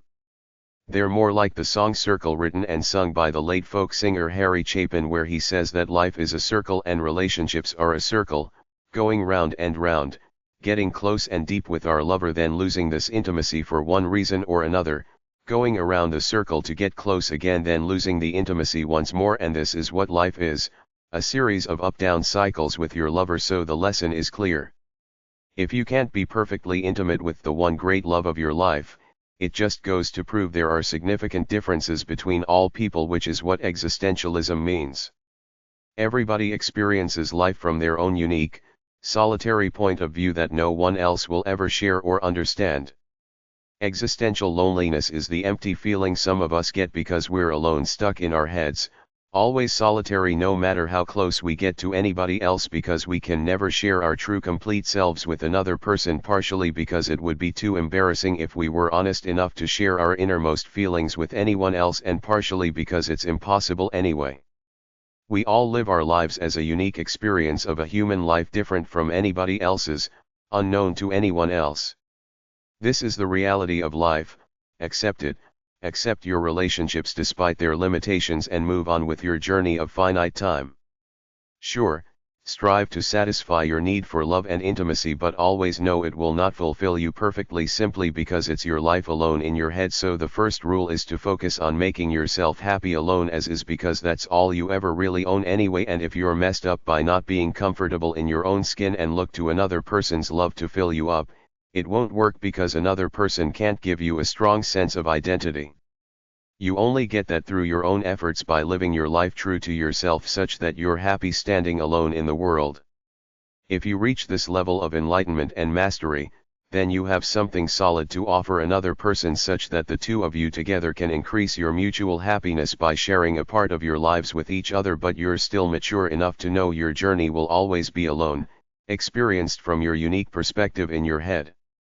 Despite being in a great love affair, you still have to wake up every morning to live with yourself and do whatever it is you do to stay inspired and happy about life. Nobody else can do this for you. This is what existentialism means. If you're wise, you will accept it as part of your life and not succumb to feelings of existential loneliness, which a lot of people can't do because they've been conditioned by society to be neurotic if they're not in a perfect lovey-dovey relationship. On a more romantic and idealistic level, all our movies and all our religions are about love. I personally have experienced soulmate love and have had kindred spirit relationships throughout my life, so I'm not a cynic. I believe in soul connections among people. I sense people's hearts very shortly after meeting them. If I sense someone who I'll call an aesthetic, someone motivated by the same intrinsic love of life as me as opposed to capitalism, I will like that person and possibly befriend them and help them if the situation warrants it. It's these connections among people I perceive as kindred spirits that I value. With all the rest of the people of the world, I will be civil to them, but we might as well be on different planets because I feel no spiritual aesthetic, kindred spirit connection with them. An old friend once told me that we're all connected by virtue of being human. I disagreed with him, saying that I feel nothing for most people out there because I feel they're generic, brainwashed people living dull, average lives with no driving passion or originality to them. I am civil to them, but I feel no inspiration or love from them or for them. I know this sounds arrogant, but my job in this book is to be honest. That's what every true artist is by definition, arrogant enough to believe that his or her ideas are better than everyone else's, which is why he or she lives for them regardless of what the world says or how much it rejects his self-perception of being a great, original thinker with pioneering ideas. I suppose that's why people like me can get by relatively happy being alone. I know my truth is king, I live by it, and I don't particularly care what the rest of the world says.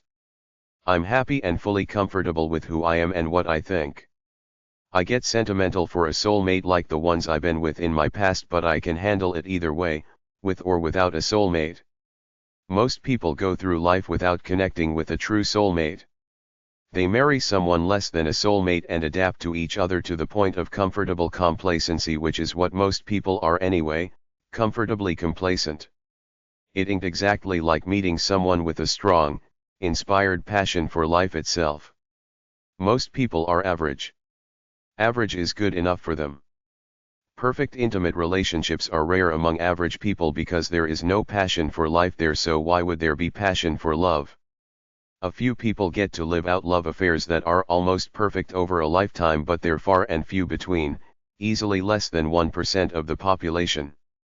Love is great if you can find it, but the base of your life is you alone honoring your soul, and if you have that, you can use romantic love to enhance your happiness, but it can't solve the problem of your existential loneliness, because I believe existential loneliness can only be alleviated by developing yourself to love the person you are, accepting your existential loneliness such that it doesn't bother you, then seeking out love not as a neurotic thing you need to fill up some emptiness inside of you, but as a nice thing two enlightened people come together for, to add to the joy and happiness they already feel as strong individuals by themselves, not to try to fill up this existential loneliness they feel.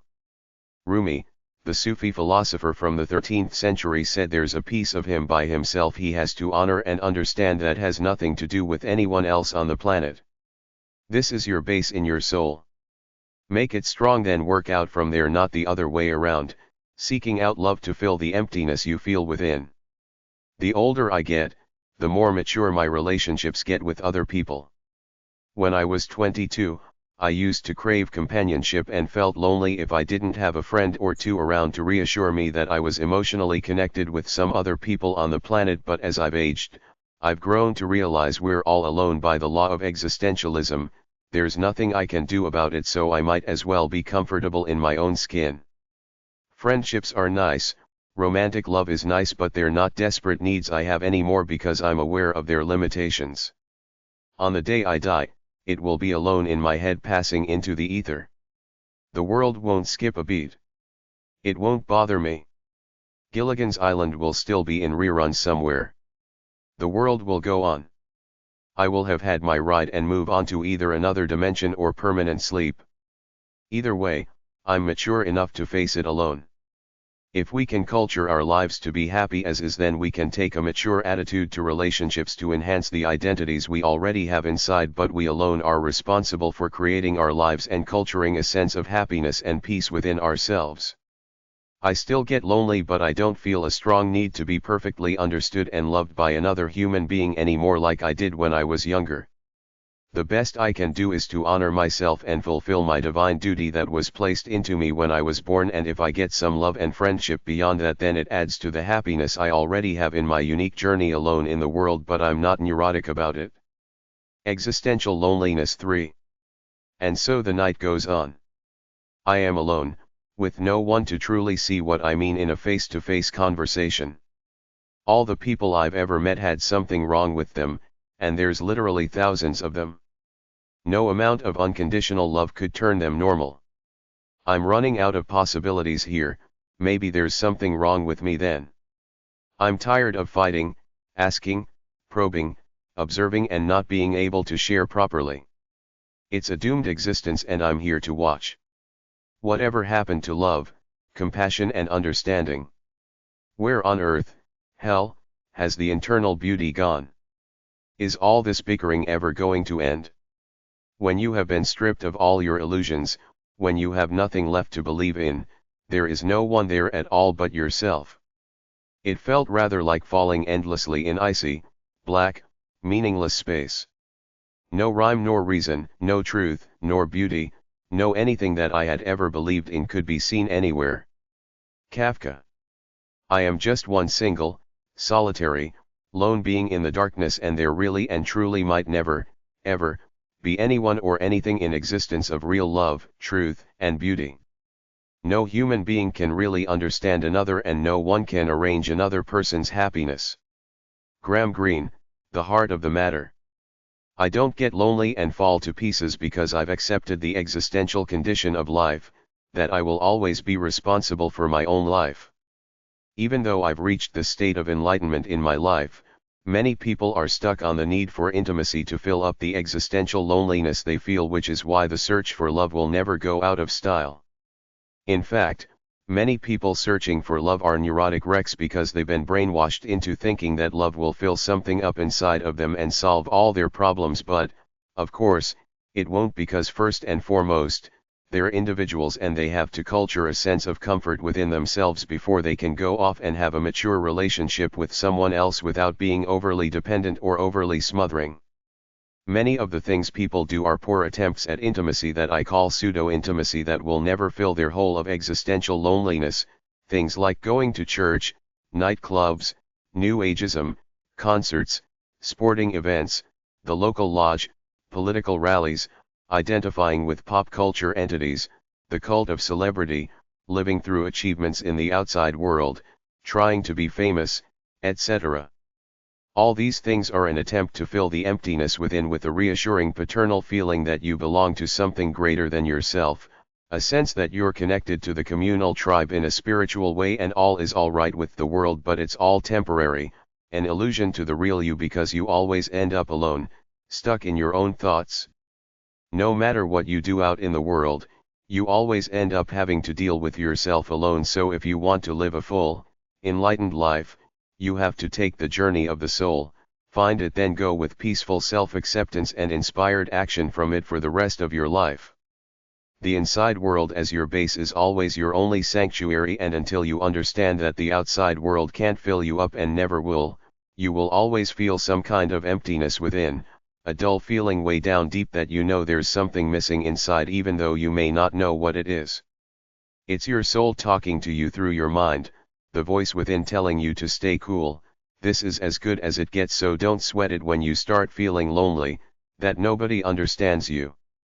You're already living a great life compared to people with real problems.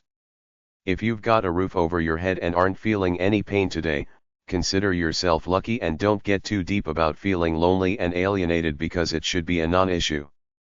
Thank your lucky stars that you got life without pain and leave it at that.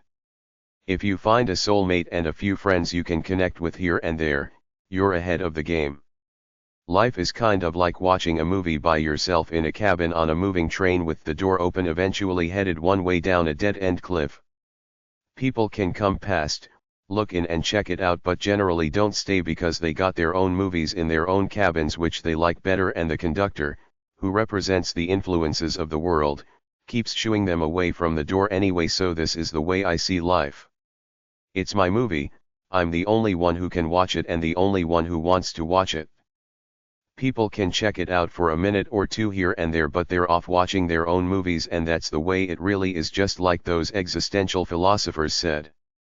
If you're lucky, you might find a lover to share the cabin with you, but very few of us ever find true soulmates, somebody who will gladly share the same bed with us forevermore, love us unabashedly and fit like a second skin. This is mostly relegated to fantasies. Most couples live more like roommates rather than a constant, ongoing torrid love affair. We may connect here and there at intensities ranging from about 10 to 80% romantic intimacy, but very few of us get hot, intimate loving feelings at 90% all the time, or even once a week or once a month for that matter. You can act phony all you want and give off the impression that you're tight with some illusory, glamorous in-crowd somewhere, but in reality we're all little islands sailing through life alone, stuck in our own heads, unable to share them with anyone else. Great writers and poets occasionally break through and express what's really going on in the soul of man, but for the most part, we're all solo artists going through with a superficial exterior. People generally don't want to hear your life story because they got their own story to worry about, and they just want easy time when they're with you. No miserable woe is me stuff or some deep psychobabble about the architecture of your soul. They just want a bit of ease, shooting the breeze for entertainment's sake, catching a buzz, maybe making love or having sex, then back to our solitary lives for a while.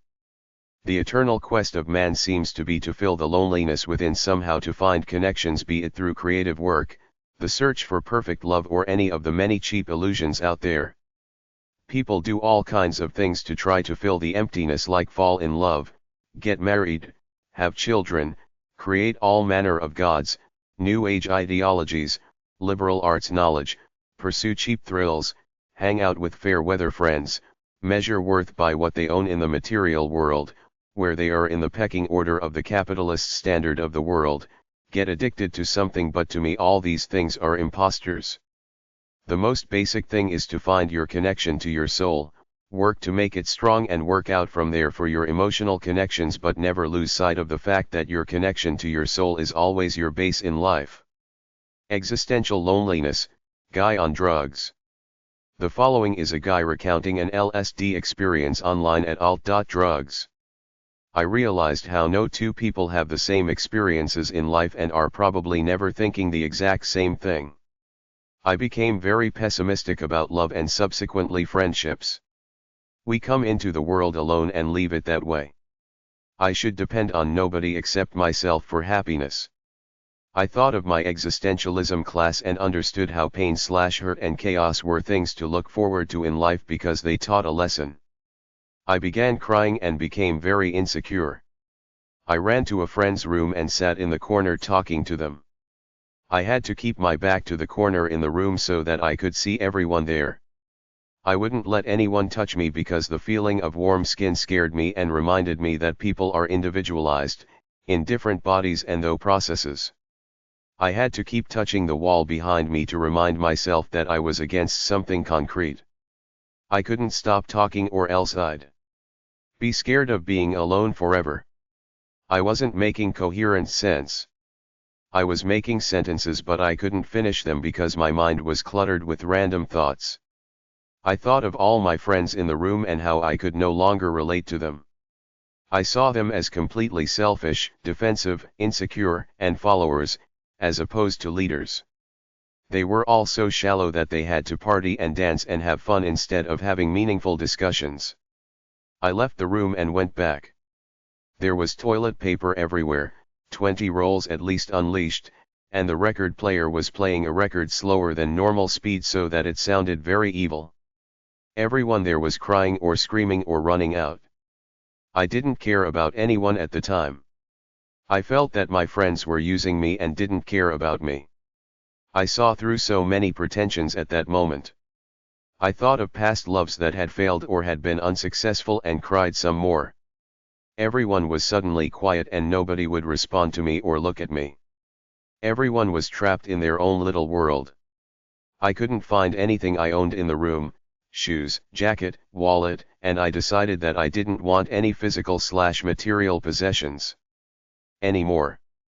I was going to destroy all social conventions and be myself. We took a walk and had Japanese food. Came home, talked to some friends and went to sleep. Love and existentialism. You can't worship love and individuality in the same breath. D.H. Lawrence. Fill each other's cup but drink not from one cup. Give one another of your bread but eat not from the same loaf. Sing and dance together and be joyous, but let each one of you be alone, even as the strings of a lute are alone though they quiver with the same music. Khalil Gibran, the Prophet. When one is a stranger to oneself, then one is estranged from others too. And Maro Lindbergh. What it comes down to is that love is only a cover for some kind of underlying poverty of spirit, and the couple is a way one can be alone in the company of another person, occasional brief moments of blessed respite. Françoise Giraud, Women and Men, A Philosophical Conversation, 1993. In any event, love is the highest thing we humans have to shoot for. Lonely Ed. You will never be able to read someone else's mind, not even after 50 years of marriage. We're all conditioned to think that love is the be-all, end-all to a glorious, fulfilled proper life, and I think it's great if you can find it, but how many people actually get the glorious soulmate love they really want out of life? The fact that the odds are against finding great love should not and will not dissuade most people from looking for it.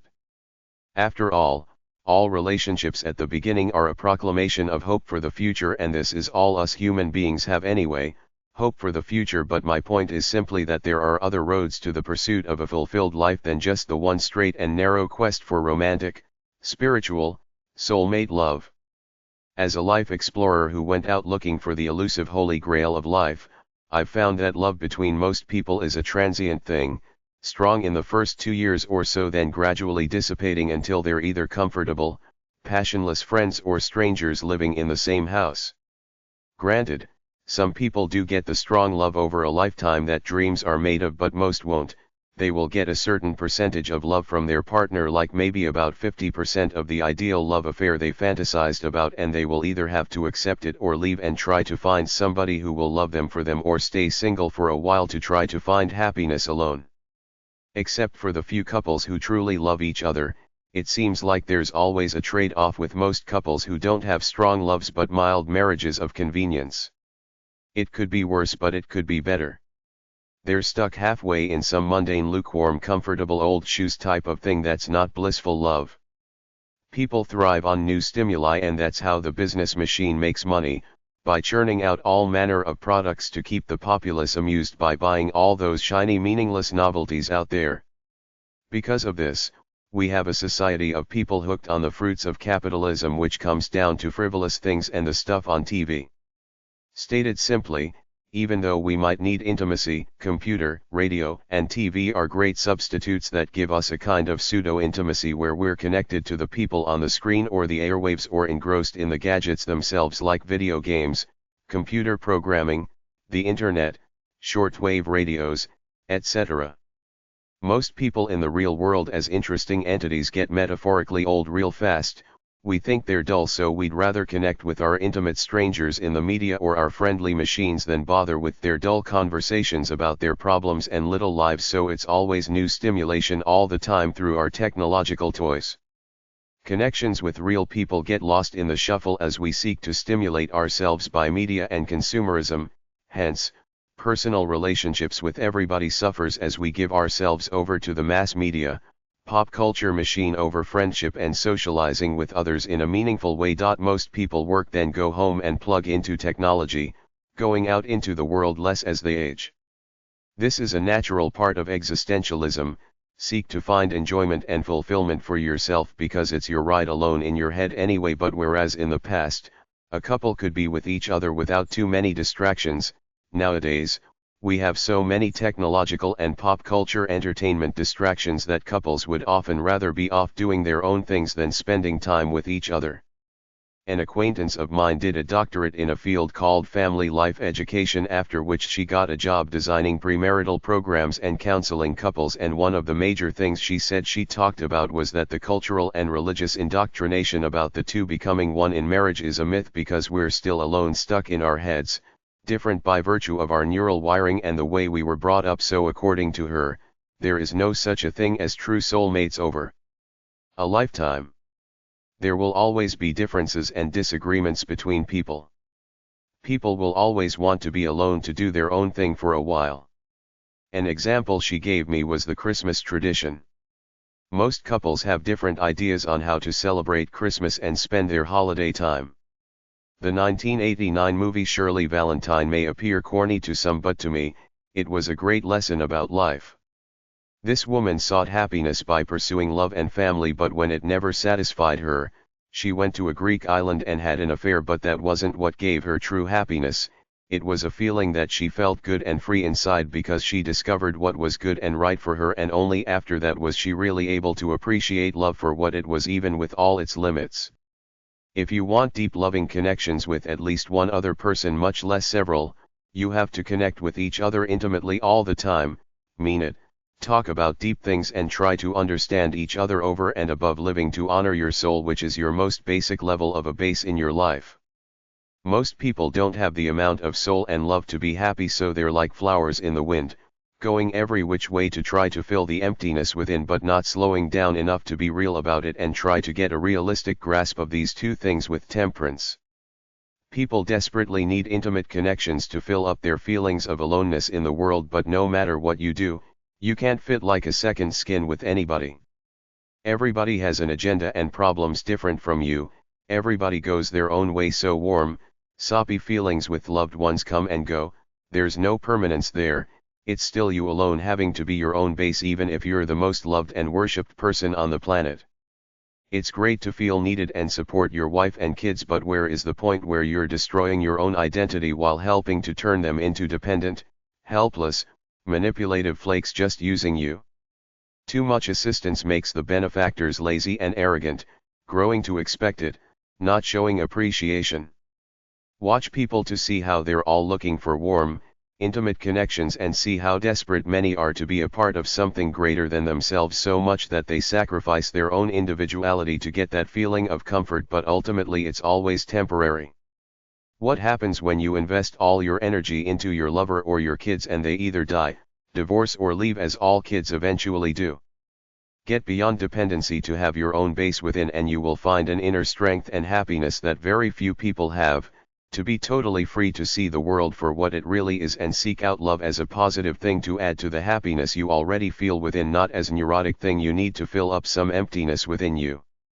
Millions of people seek out romantic love to fill themselves up, then have kids, but don't understand why they still feel empty, so they get divorced or seek out other things to try to fill themselves up, like booze, golf, or extramarital sex, when the solution is simple: live out a free lifestyle until you reach a point where you understand your life, then move on and explore romantic love if you want, but never lose sight of the fact that your first loyalty is to your soul, which is your own personal battle within, of peace of mind and inspiration versus loss of self, knowing what you have to do to stay inspired and stable in an otherwise mundane, cruel world. Even when you fall in love, you still need a good grip of yourself as your base before you can be a great lover. We can't get away from the fact that we're all blobs of flesh caught up in our minds with our own agendas, our own problems, and our own fantasies, so I've made peace with my existential loneliness and live by Kipling's lines from his great poem If you can walk with crowds and keep your virtue, or walk with kings nor lose the common touch, if neither foes nor loving friends can hurt you, if all men count with you but none too much, the fantasy of love and sex vs. real life, I can resist everything but temptation. Oscar Wilde. All young men greatly exaggerate the difference between one young woman and another. George Bernard Shaw.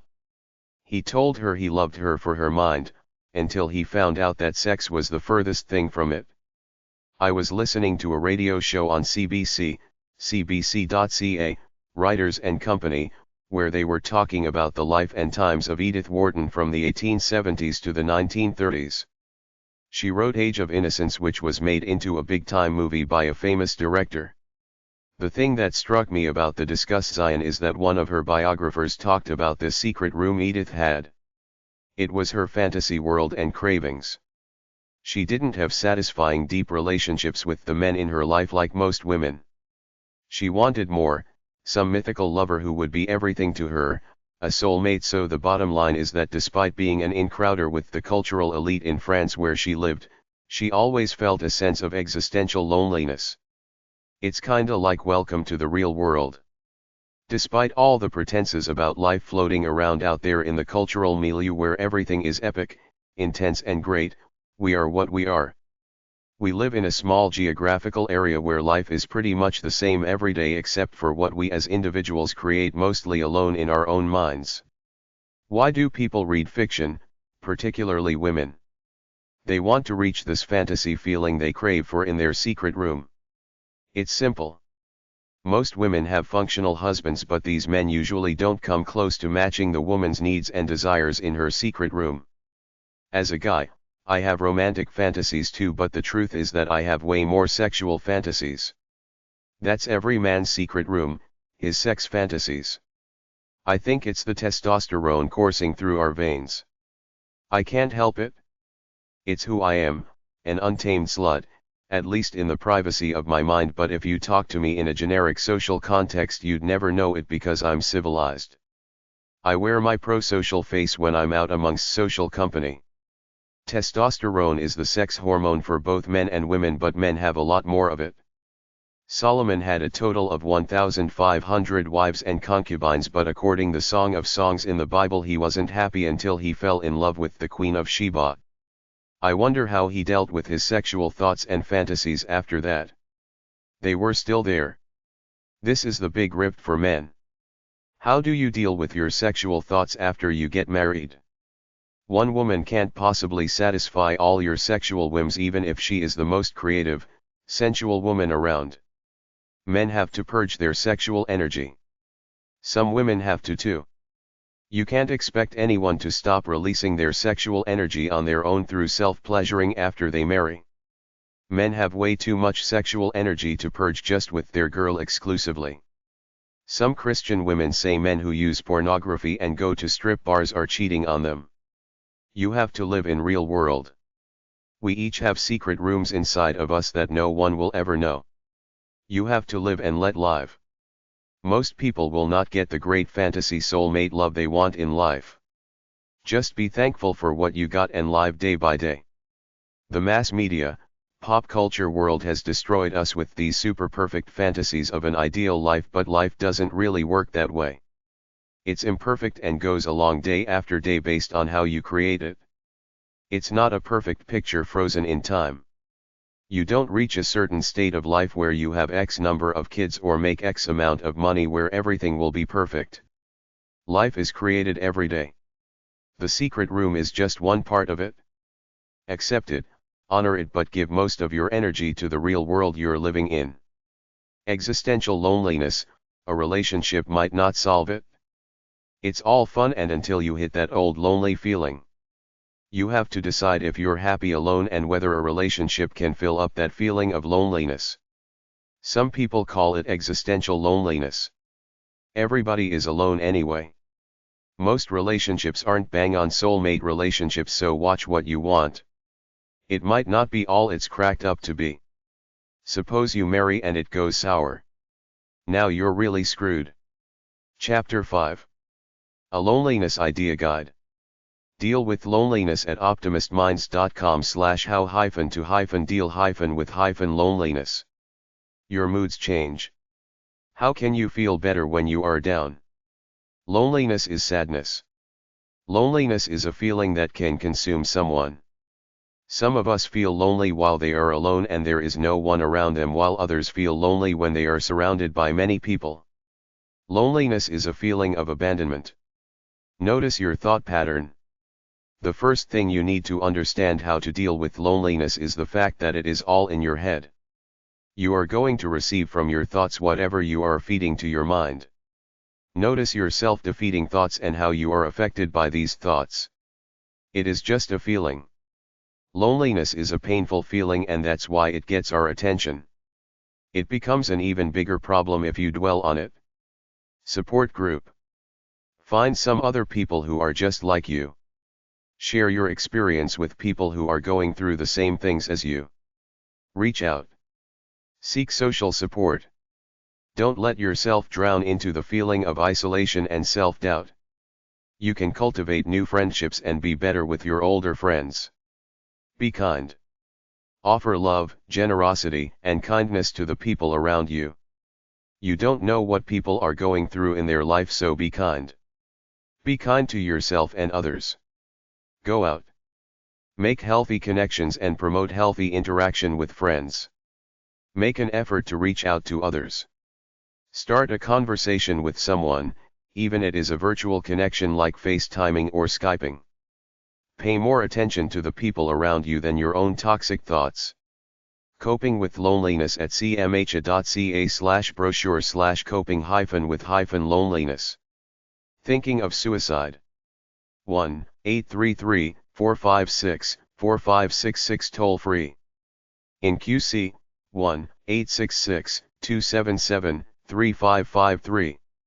Crisis Services Canada.ca. Loneliness can come up whenever we feel alone, unwanted, or isolated. Loneliness can come up when we're around a lot of people but feel like we don't quite fit in. We're around a lot of people but don't receive the support or connection we're looking for. We lose an important person in our life, like a partner, family member, or close friend. We're alone and want to be with others. Seek social support. There is no right or wrong social network. Find social circles, friends, and relationships. Loneliness can create more loneliness. When you challenge feelings of loneliness or start to make changes in your life, the cycle of loneliness thinking starts to break down. Ask yourself why you feel lonely. Do you feel lonely because you don't have others around you? Do you isolate yourself from others? Do you feel lonely even when you're with others? Avoid comparing yourself to others. It's easy to look at other people and feel left out, but appearances can be deceiving. People want others to see their best side, but don't be fooled by the message others show the outside world.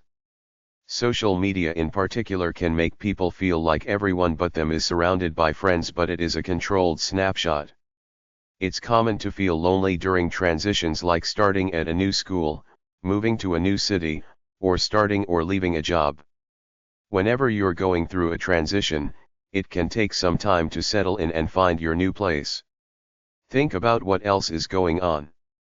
How you're feeling in other parts of your life may add to feelings of loneliness. For example, mental health problems like depression or social anxiety can bring up a lot of difficult thoughts that make it easier to avoid social situations. Take advantage of time you'll be alone. Time alone may be an opportunity to pursue a hobby, learn a new skill, or connect with nature. Think about the types of relationships you want.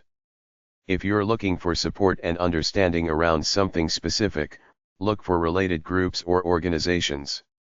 Use your interests or skills to your advantage, join a sports team, take a course, or join a club to meet people who already share your interests. Take it slow. Building confidence is an ongoing process. Give yourself manageable challenges. Be active and patient. It takes time to build relationships. It can be a bit scary at first, but try to initiate conversations or suggest opportunities to spend time with others.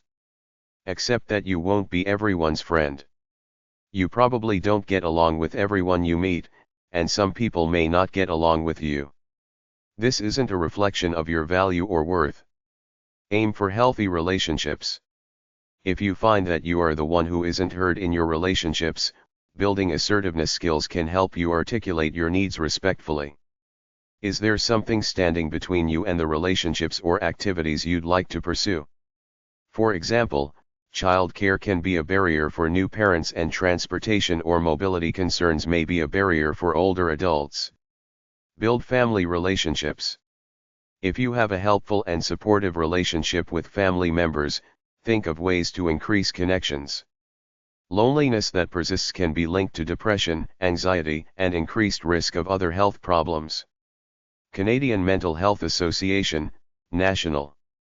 250, Dundas Street. West, Suite 500 Toronto, on M5T2Z5. 416-646-5557. info@cmha.ca. cmha.ca/find-help/find-cmha-in-your-area. Deal with loneliness at fingerprint4success.com/blog/how-to-deal-with-loneliness. While there's no universally agreed definition, Wikipedia is a good start. Loneliness is an unpleasant emotional response to perceived isolation. Loneliness is also described as social pain, a psychological mechanism which motivates individuals to seek social connections. It is often associated with an unwanted lack of connection and intimacy. It's important to differentiate it from solitude, or going solo, which are voluntary conditions. Loneliness is the negative emotion we experience when we're getting less social connection than we want or need. It's common between all of us, something everyone feels at some point, like hunger or thirst, and we can usually fix it by seeking social connection. Problems arise, though, when it's a repeated or ongoing condition. Some of the other more notable causes of loneliness include new schools, new cities, new jobs, new relationships, etc. Working from home is a potential cause of loneliness, and that's going to need increasing research as some companies shift to hybrid models, some on-premise work, some remote work. If you are already feeling lonely, don't attempt to go out and interact with people and try new things. Your personality can become increasingly isolationist, which will lead you to feel more lonely. It's a bad circle to get caught in. But some people are natural introverts, or don't need the energy of other people to thrive day in and day out. That said, human beings are social animals, and most studies with hospice nurses, here's a good one, show that people at the end of their life crave more relationships and friendships, not more work or tasks or projects. Consider some of your interests and hobbies, and see if there's a local group dedicated to them. Consider becoming a member of online communities. Go on dates if you're single. Make a plan, stick to it. Write it out on your phone so you always have it. What will you join? Who will you reach out to? Remote workers feel lonely. Loneliness statistics have revealed that loneliness can increase the amount of cortisol, often known as the stress hormone, circulating through the body, putting stress on the immune system and increasing the risk of a range of illnesses. A meta-analysis published in the International Journal of Social Psychiatry studied 88 different studies on the topic and found that loneliness has a moderately significant effect on depression. How to combat loneliness? Simple terms: be employed and work hard. First, consider your feelings and background and what drives your feelings of loneliness. Second, create a plan. Third, be consistent. Cope with loneliness at verywellmind.com/how-to-cope-with-loneliness-3144939. Virtually everyone experiences loneliness from time to time. The feeling can be especially noticeable around the holidays, Valentine's Day, and times of extreme stress. A study published in Lancet Psychiatry found associations between loneliness and depressive symptoms in a group of adults 50 years old and older. Join a class or club. Volunteer. Find support online. Strengthen existing relationships. Adopt a pet. Talk to strangers. Practice self-care. Keep busy. Chapter 6. A Loneliness Website Guide 1. Free loneliness articles at campaigntoendloneliness.org/resources. Many articles. Loneliness websites 1. There are few books about loneliness at #158.2 at the library. The Christians seem to deal with it most. Christian books are at #200-289 at the library. A few colleges offer loneliness counseling to their students as well as brochures on the subject, but everybody else is afraid of it. Web of Loneliness. webofloneliness.com. Web of Loneliness Institute. Someone to talk to, online therapy, free counseling. 7cupsoftea.com. webofloneliness.com/the-lonely-blog. Helpful links: Campaign to End Loneliness. campaigntoendloneliness.org/helpful-links. Resources for older adults experiencing loneliness. Social work: licensemap.com/blog/social-isolation-resources-older-adults. Loneliness, Every Mind Matters, NHS. nhs.uk/every-mind-matters/lives-challenges/loneliness. On Loneliness and Aloneness. krishnamurticenter.org/loneliness-aloneness-2022. Loneliness, Causes and Health Consequences. verywellmind.com. Loneliness websites 2. annabelle.net/topics/solitude-loneliness.php. at health.com/consumer/disorders/childloneliness.html. azcentral.com/health/wellness/articles/1207 while1207.html. bradley.edu/edv/cwc/loneliness-page.html. birevia.com/main/loneliness.htm. campusblues.com. cbn.com/spirituallife/teachings/cheats/loneliness.asp. christianmirror.com/loneliness.htm. chronicle.uchicago.edu/00817/loneliness.shtml. counseling.txstate.edu/bro/loneliness.htm. counseling.umd.edu/self-help/sh_elonly.htm. counseling.cam.ac.uk/lonely.html. crossroad.to/bible_studies/sermons/devotions/loneliness.htm. kurtdelaba.blogspot.com/2005/12/loneliness.html. cyberparent.com/men/loneliness males men men lon ely.htm. datingdiversions.com/lq.html, loneliness quotient. despair.com/loneliness.html. diandiu.com/lonellens.htm, Christian. deimagine.com/page5.html, disabilities and loneliness. divorceinfo.com/loneliness.htm. dundee.ac.uk/counseling/leaflets/lonely.htm. educationamerica.com/article webpages/devero.loneliness.htm. en.wikipedia.org/wiki/loneliness. everything2.com. family.org. faqs.org/faqs/support/loneliness/welcome. guidance.gospelcom.net/loneliness.htm. guidetopsychology.com. hopeway.org/lifehelp/loneliness.asp. iamnext.com/people/lonely.html. intouch.org/emintouch/exploring/promises/loneliness_94057.html. jmm.aaa.net.au/article/11367.htm, Christian. kidsource.com/kidsource/content5/lone.young.child.html. lhmint.org/loneliness. livescience.com/human-biology/0603331_loneliness.html, loneliness and health. loneliness.canalblog.com. mckinley.uiuc.edu/handouts/loneliness.html. mdma.net/miscellaneous/loneliness.html.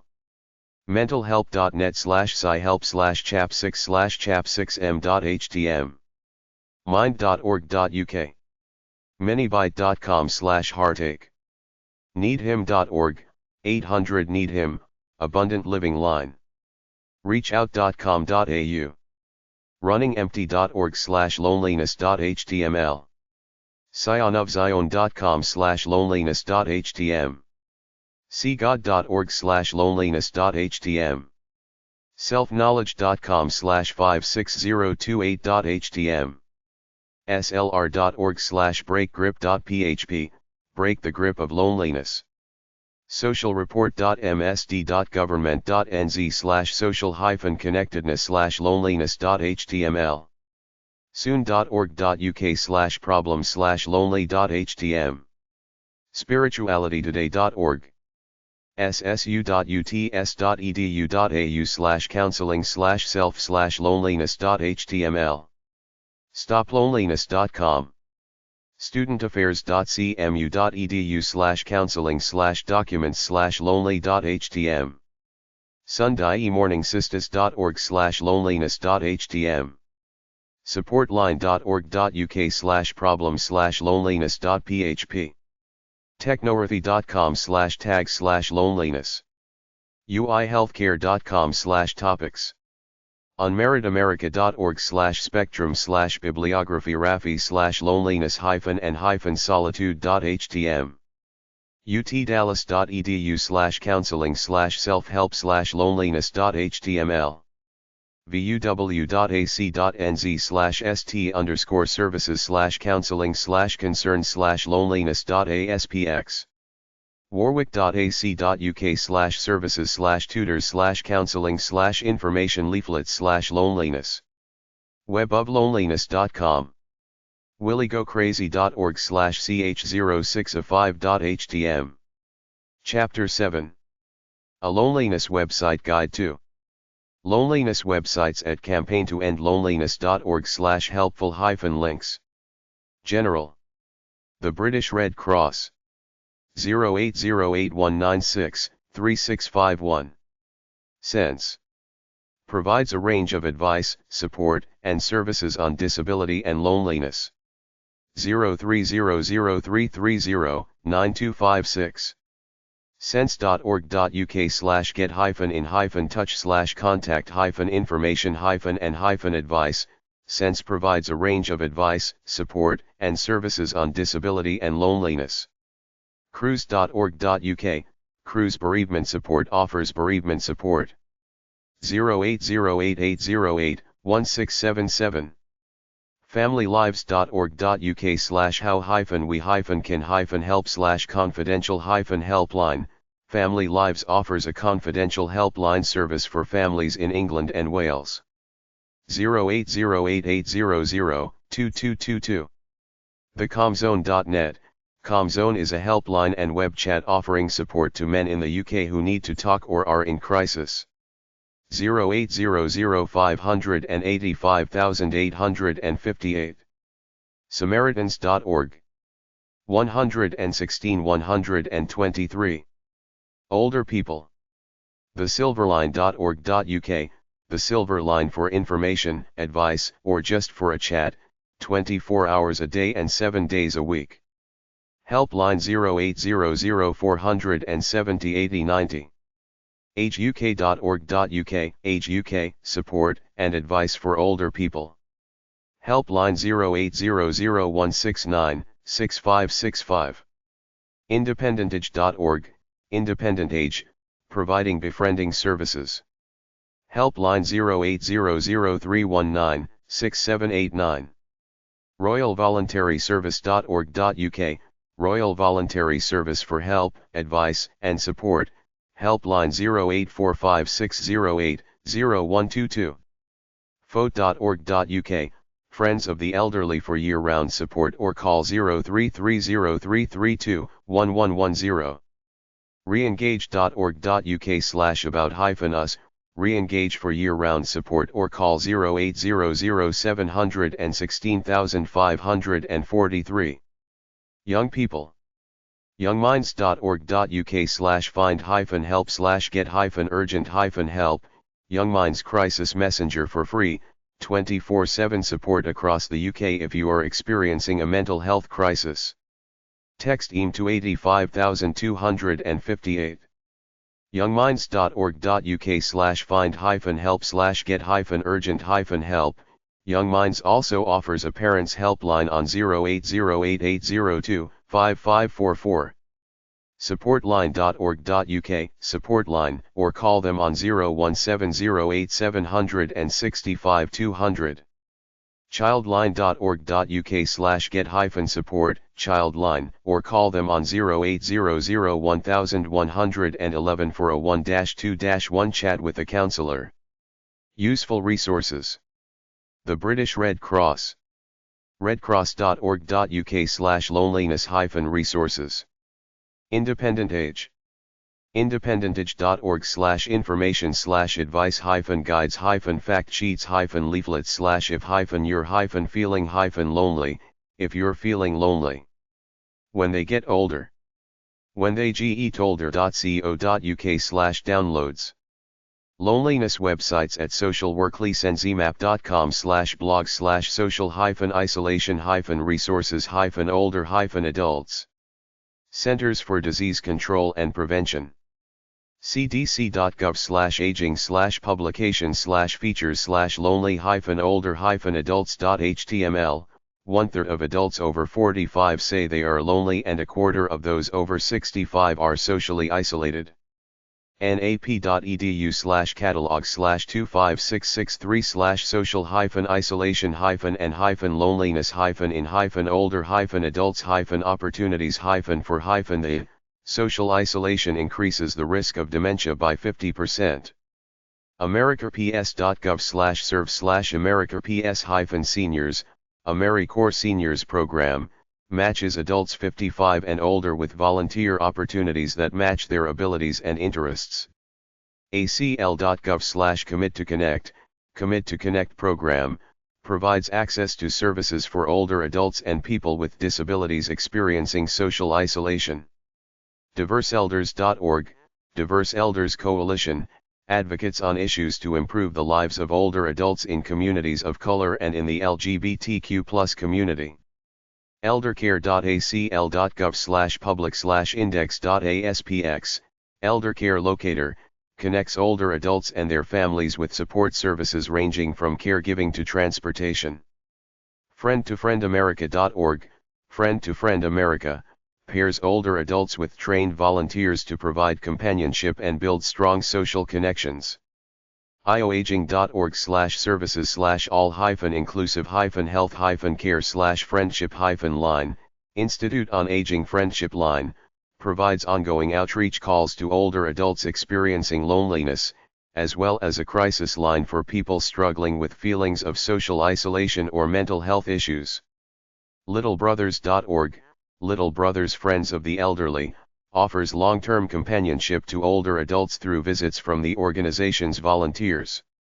NCOA.org, the National Council on Aging, helps Americans age with dignity by providing information and resources for older adults, caregivers, professionals, and advocates. EnagingOlderAdults.org, National Resource Center for Engaging Older Adults, highlights strategies for keeping older adults active and socially engaged through articles, webinars and other resources.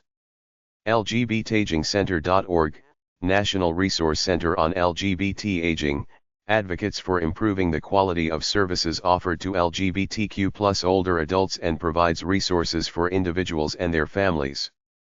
SageUSA.org/SageConnect, SageConnect, pairs volunteers with older adults who are LGBTQ+ for regular phone or video calls to reduce social isolation. NCBA-aging.org, the National Caucus and Center on Black Aging Incorporated, addresses issues related to improving the lives of all older adults, with a focus on how race and income level can create additional disparities. Senior websites. healthinaging.org/age-friendly-healthcare-u/care-mind, Care for the Mind, provides resources categorized by issue, including anxiety, depression, and dementia, to help older adults and their families identify solutions for care and lifestyle management. agingcare.com/articles/loneliness-in-the-elderly-151549.htm, Combating the Epidemic of Loneliness in Seniors, explains the potential effects of loneliness and provides tips for avoiding social isolation in older adults. psychcentral.com/libs/coping-with-loneliness-tips-for-seniors 4, Coping with Loneliness, Tips for Seniors, Activities and Hobbies that can help older adults combat social isolation. nia.nih.gov/health/exercise-physical-activity, Go for Life Physical Activities, highlights resources from the National Institute on Aging for how older adults can stay engaged through physical activities and exercise. Today.com/health/how-avoid-elderly-loneliness-during-see-ovid-stay-socially-active-T186719, How to avoid elderly loneliness during COVID, tips to stay socially active, advice from an 86-year-old therapist on how older adults can maintain social connections during the COVID-19 pandemic. aginginplace.org/how-to-volunteer-as-a-senior, How to volunteer as a senior, tips how older adults can find volunteer activities that meet their needs and interests.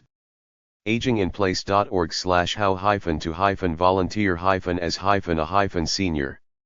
seniorlink.com/blog/my-loved-is-lonely-how-can-I-help, my loved one is lonely, how can I help? Strategies for helping a friend or family member who is experiencing loneliness. nia.nih.gov/health/loneliness-social-isolation-tips-staying-connected, loneliness and social isolation tips for staying connected, explains the connection between staying socially connected and maintaining physical health and offers solutions for older adults to address feelings of loneliness and social isolation. Aging-in-place.org/6-things-to-do-with-loneliness-at-and-old-age, 6 things to do when dealing with loneliness at an old age, actions older adults can take to feel connected, remain positive, and maintain health and happiness. carepatrol.com/blog/solutions-for-isolation-and-older-adults-during-COVID-19-_AE275.html, solutions for isolation and loneliness in older adults during COVID-19, how to reduce social isolation during the pandemic, including physical activity, creative hobbies, and alternative ways to socialize. aplsfrmom.com/caregiver-resources/articles/combat-senior-isolation, 10 things you can do today to combat senior isolation, action friends and family members of older adults can take to help address loneliness and social isolation. aarp.org/relationships/family/info-009-2010/loneliness-or-depression.html, Understanding Loneliness, an interview with author John T. Cacioppo, Ph.D., on the effects of chronic loneliness and how older individuals can avoid feeling socially isolated. Senior websites for connecting through technology. aarp.org. seniorplanet.org/stuck-at-home-guide-get-online, Stuck at Home Guide, How to Get Online, focuses on the basics for people without an internet connection, including how to find an affordable internet service. seniorsguide.com/technology/the-best-zoom-games-for-older-adults, the 6 best Zoom games for older adults, games older adults can play with friends and families during video calls. enagingolderadults.org/ways-to-create-connections-using-technology, ways to create connections using technology, activities older adults can enjoy online to stay connected with loved ones and engage in their personal interests. onlinecentersnetwork.org/site/default/your_guide_to_helping_older_people_the_internet.pdf, your guide to helping older people use the internet, PDF, 1.8 megabytes robust strategies loved ones of older adults can use to more effectively teach various internet tasks. Loneliness websites at housinglyn.org.uk/underscore assets/resources/housing/support_materials/practice_briefings/hlyn_briefing_loneliness-iz.pdf. housinglyn.org.uk/topics/browse/loneliness-and-isolation. Age UK. ageuk.org.uk. Age UK offers support and information on the topic of loneliness. Age Scotland. ageuk.org.uk/scotland/what-we-do/tackling loneliness/community-connecting. Campaign to End Loneliness.org/loneliness-research. The Center for Aging Better. Independent Age. The Joe Cox Foundation. joecoxfoundation.org/loneliness_directory. Let's talk loneliness. Mind. Mind has a dedicated page to managing loneliness. The Older People's Commissioner for Wales. Aging Well in Wales. agingwl.in-wales.com/n/resource-hub/lee-resources. Re-engage. Samaritans. Science. Science has a page dedicated to loneliness and isolation resources. The Silver Line. U3A. U3A is a UK-wide movement which brings together people in their third age. Their project #LearningNotLonely contains research that details sustainable and positive approaches to aging.